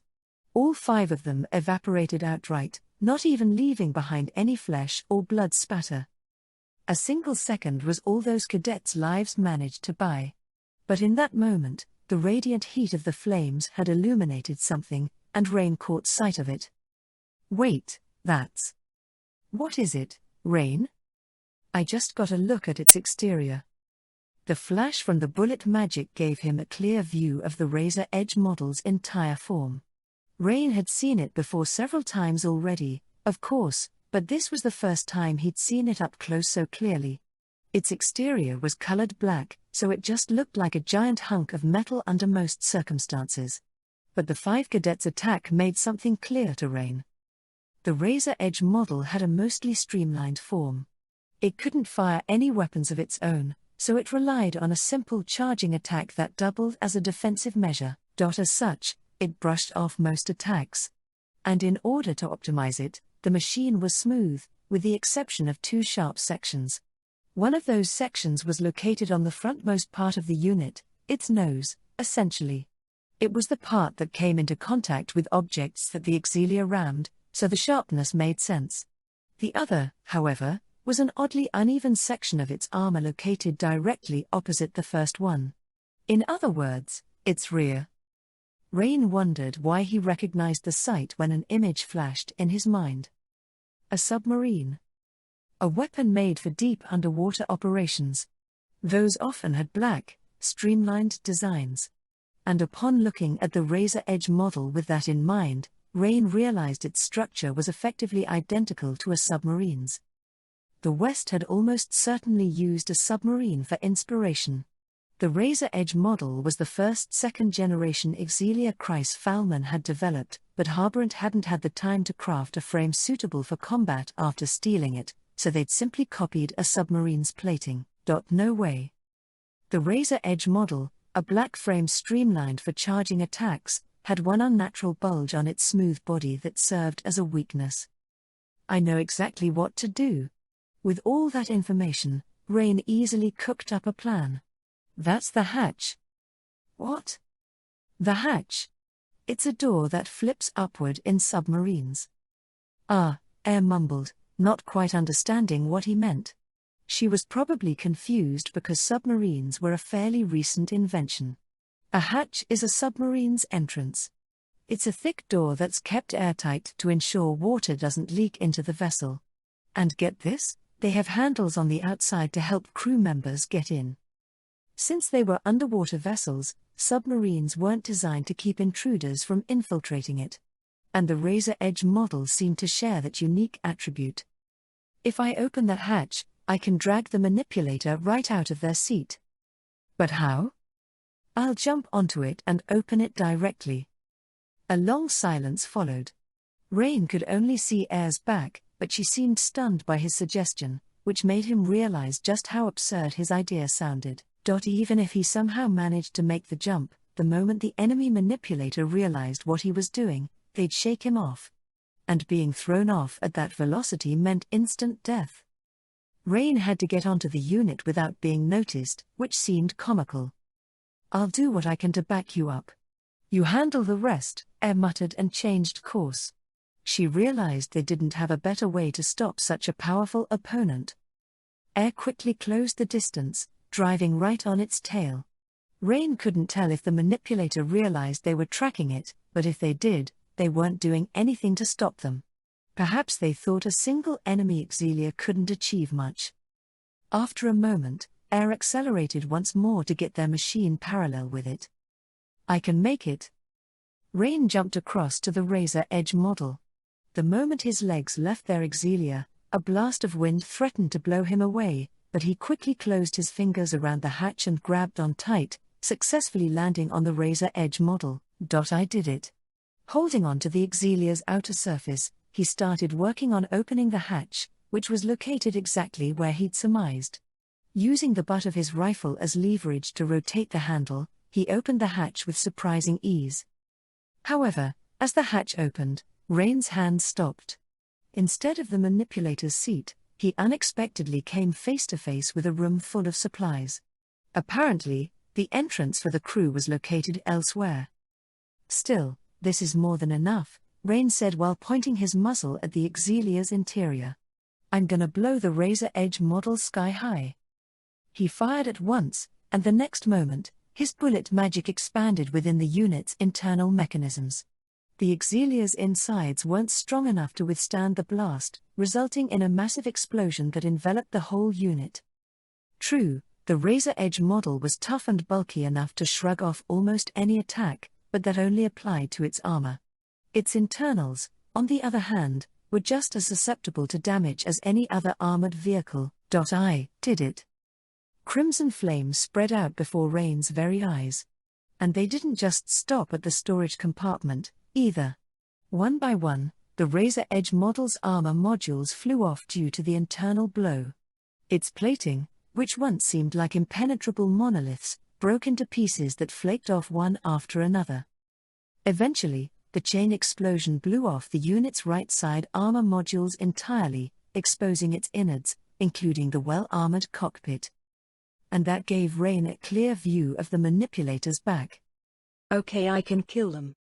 The destruction hadn't extended to the engine, which meant the razor edge model still had the ability to move. However, that would all end once Rain took the manipulator's life. Unfortunately, his target tilted the unit at that exact moment. They'd likely done it out of confusion, but it still jolted Rain upward. He felt like a flea crawling atop a rampaging cat's back. His grip on the fuselage failed, and he was flung away, but even so. I can do this. Rain aimed his rifle at a downward angle while he was still in midair. It was risky, but a shot from above would certainly catch the enemy manipulator off guard. He still couldn't see them clearly through the smoke and fire, but there was no chance of him missing at such close range. Gravity grabbed hold of him and pulled him down, giving him a clear view of his enemy, and as a result, he hesitated. The razor edge model's manipulator was Athley. His mind went completely blank. Rain knew he had to stop the mass murderer behind the wheel, but he'd never expected it to be the girl who'd left him a few days ago. And that created a fatal delay. Rain fired off his round a moment too late, so the bullet that should have pierced her head skimmed her right eye, tearing into Athley's lovely face. Blood scattered into her hair, and the shot blew off her right eyeball. Athley cried out in pain, but she hadn't suffered a fatal wound. Her eye had been blown clean off, yet she didn't falter. She moved with purpose, and the next moment, an intense shock wave ran through Rain's body. The razor edge model's front leg slammed into Rain's abdomen. Athley had mercilessly swatted her old friend out of the air. That iron limb was so heavy that it bounced Rain against the ground like a ball before he slammed into a wall. No injury he'd sustained thus far compared with the excruciating pain he felt. He wouldn't have been surprised if all the bones in his body had just broken. Rain's field of vision swam, contorted, and turned red. He honestly couldn't tell if it was caused by the bleeding in his head or from his legs. His consciousness started to fade. An intense wave of drowsiness crept over his mind like a cloud of death. But even as he felt his life ebbing away, Rain heard an auxilia screech to a halt before him. And a second later, it scooped him up. He didn't even need to look to know who it was. Athley had collected his body by maneuvering the front legs to tow Rain to her. And then she'd wrapped her slender arms around him in an embrace. "You," Rain coughed out. "Do you know how many people you killed back there?" "Yeah," Athley breathed out. "Why, did you?" "Ghosts. Ah. You know about them, too, don't you?" she asked as she took hold of Rain's pistol. "They're dead mages who've been revived that use their powers to aggravate the war. And one of them is that girl you're protecting. Air." Athley then pulled the silver bullets out of his gun's chamber and continued. "I know, Rain. I know what you two have been doing with these bullets. How many people you've erased, how many battlefields you've changed, how many lives you've ended. And I also know my parents and my hometown burned because of your actions. So that's why. That's why you tried to kill me? That's why you betrayed your own country and defected? That's why you killed so many innocent people? You destroyed the lives of thousands of helpless people just to enact your revenge against me? You idiot." Rain's body filled with enough anger to make him forget his fatal injuries. "If you hate me that much, you should have just killed me. Why? Why do all this? Hate you? Kill you? No, Rain, you've got it all wrong," Athley said as she reactivated the Razor Edge model. "I'm here to protect you." "Huh? I'll protect you from that girl, the Silver Ghost, Air Arland Noah." What is she saying? Rain wasn't following. They'd spent years together, so he thought he knew his friend, but all of a sudden Athley felt like an inhuman monster who was incapable of speech. "You're all I have left, Rain," Athley declared. And as she spoke, she continued riding through the city, reaching top speed within seconds. "My parents are dead, and my hometown is gone, but I can keep fighting as long as you're by my side. I'll keep you alive in this world of fire and blood. I won't let that ghost do as she pleases." "No," Rain wanted to say, but that word failed to leave his lips. He wanted to tell her he fought of his own will, but the words caught in his throat. An Exilia suddenly lunged toward the Razor Edge model. Rain. Air had been right beside them the entire time. And realizing Rain had gotten captured, she'd swerved her unit around to save him. She'd cut ahead of Athley, driving straight at her. It would have been a head-on collision, but at the last moment, she'd forced her Exilia into a jump. "Take my hand," Air shouted while leaning forward from her seat and reaching her hand out to Rain. She wanted to snatch him away as she jumped over them, but "I won't let you." Athley blocked Rain's extended hand. Both their hands cut through empty air, grasping nothing. Air's unit sailed by, forming a vast gap between the two Exilias. And with that, Rain's 1 in a million chance of escaping disappeared. "I'll see you soon, Ghost Air. You may have gotten away from me this time, but next time we meet, I'll wipe you out of existence. Count on it." And the Razor Edge model sped away, exiting the battlefield at a speed no M4 could ever match. Despite its missing armor, the giant unit was near unstoppable once it reached maximum velocity. Damn it. Rain's injuries rendered him immobile, so he remained helpless and still as Athley carried him away. He'd failed in the most spectacular fashion possible. And as his consciousness faded, he felt an emotion swirl in his heart. I regret. He regretted that moment of hesitation more than anything else in his life. He'd wavered and shot at her a moment too late, and so he'd lost his only chance to turn the battle around. He'd missed the best opportunity to destroy the Razor Edge model, thereby dooming thousands of innocents. He'd utterly failed to kill Athley, failed to bring her to justice for her crimes. He'd been resolved to kill her before.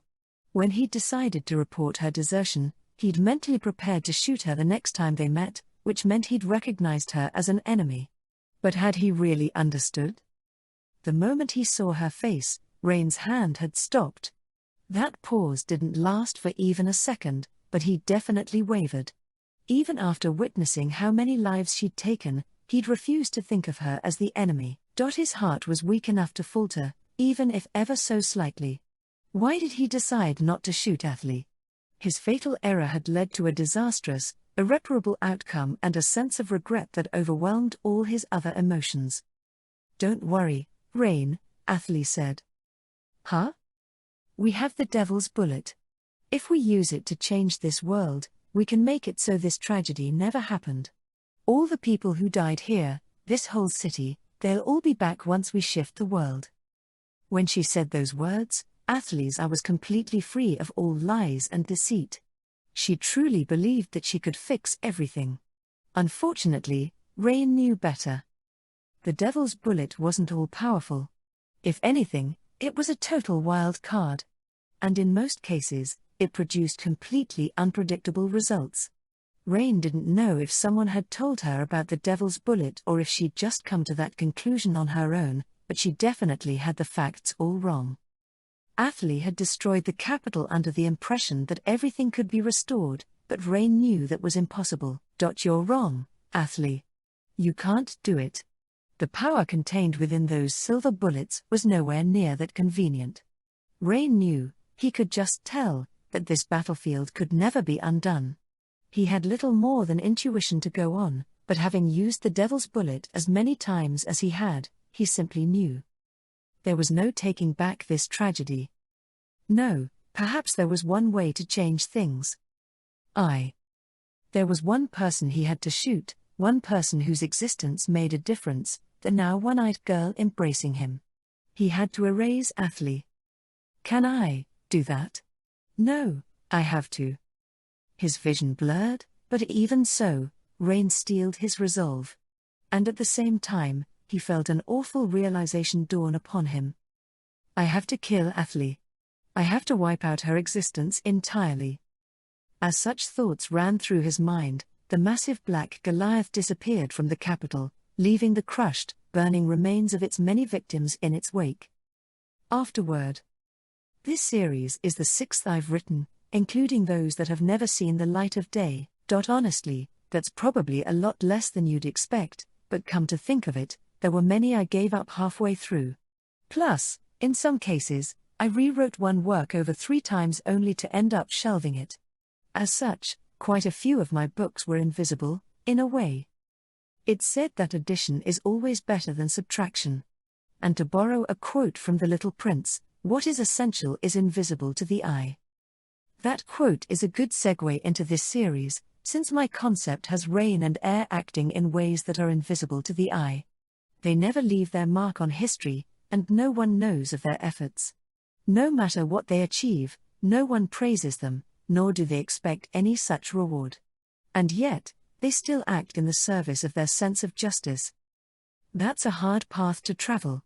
But even people like them, who always remain behind the curtain of history, have something only they can do, be it an achievement for the better, or for worse. Athley is a good example of that. She's a truly kind girl who tries her hardest, but fate was cruel to her and sent her on a darker path. And I find that things like that happen often, really. If people always knew the right answers ahead of time, we would never live to know regret, but that just isn't possible. Anyway, I hope you enjoyed Volume 3. Athley, who's been acting in the shadows since the end of Volume 1, has finally started making her move, which leaves me personally satisfied. I think she did what she truly wanted, so even if the end result was rather tragic, I'd personally like to at least give her a consolation prize for all her hard work. On the protagonist's front, Rain and Air were much more passive this time around. They got tossed around by the turbulent situation, but I personally think they still largely did what they wanted to. In fact, everyone truly and honestly did their best. I'd like to thank everyone who was involved in the creation of this book as well as all the readers. I've truly gotten a great deal of help from a lot of people. You were a great source of strength to me, especially when I couldn't tell those around me that I was writing novels. I hope I can become a person worthy of interacting with you. And when that time comes, I hope we truly get along. Well, until we meet again. It's been an honor. Kei Uekawa.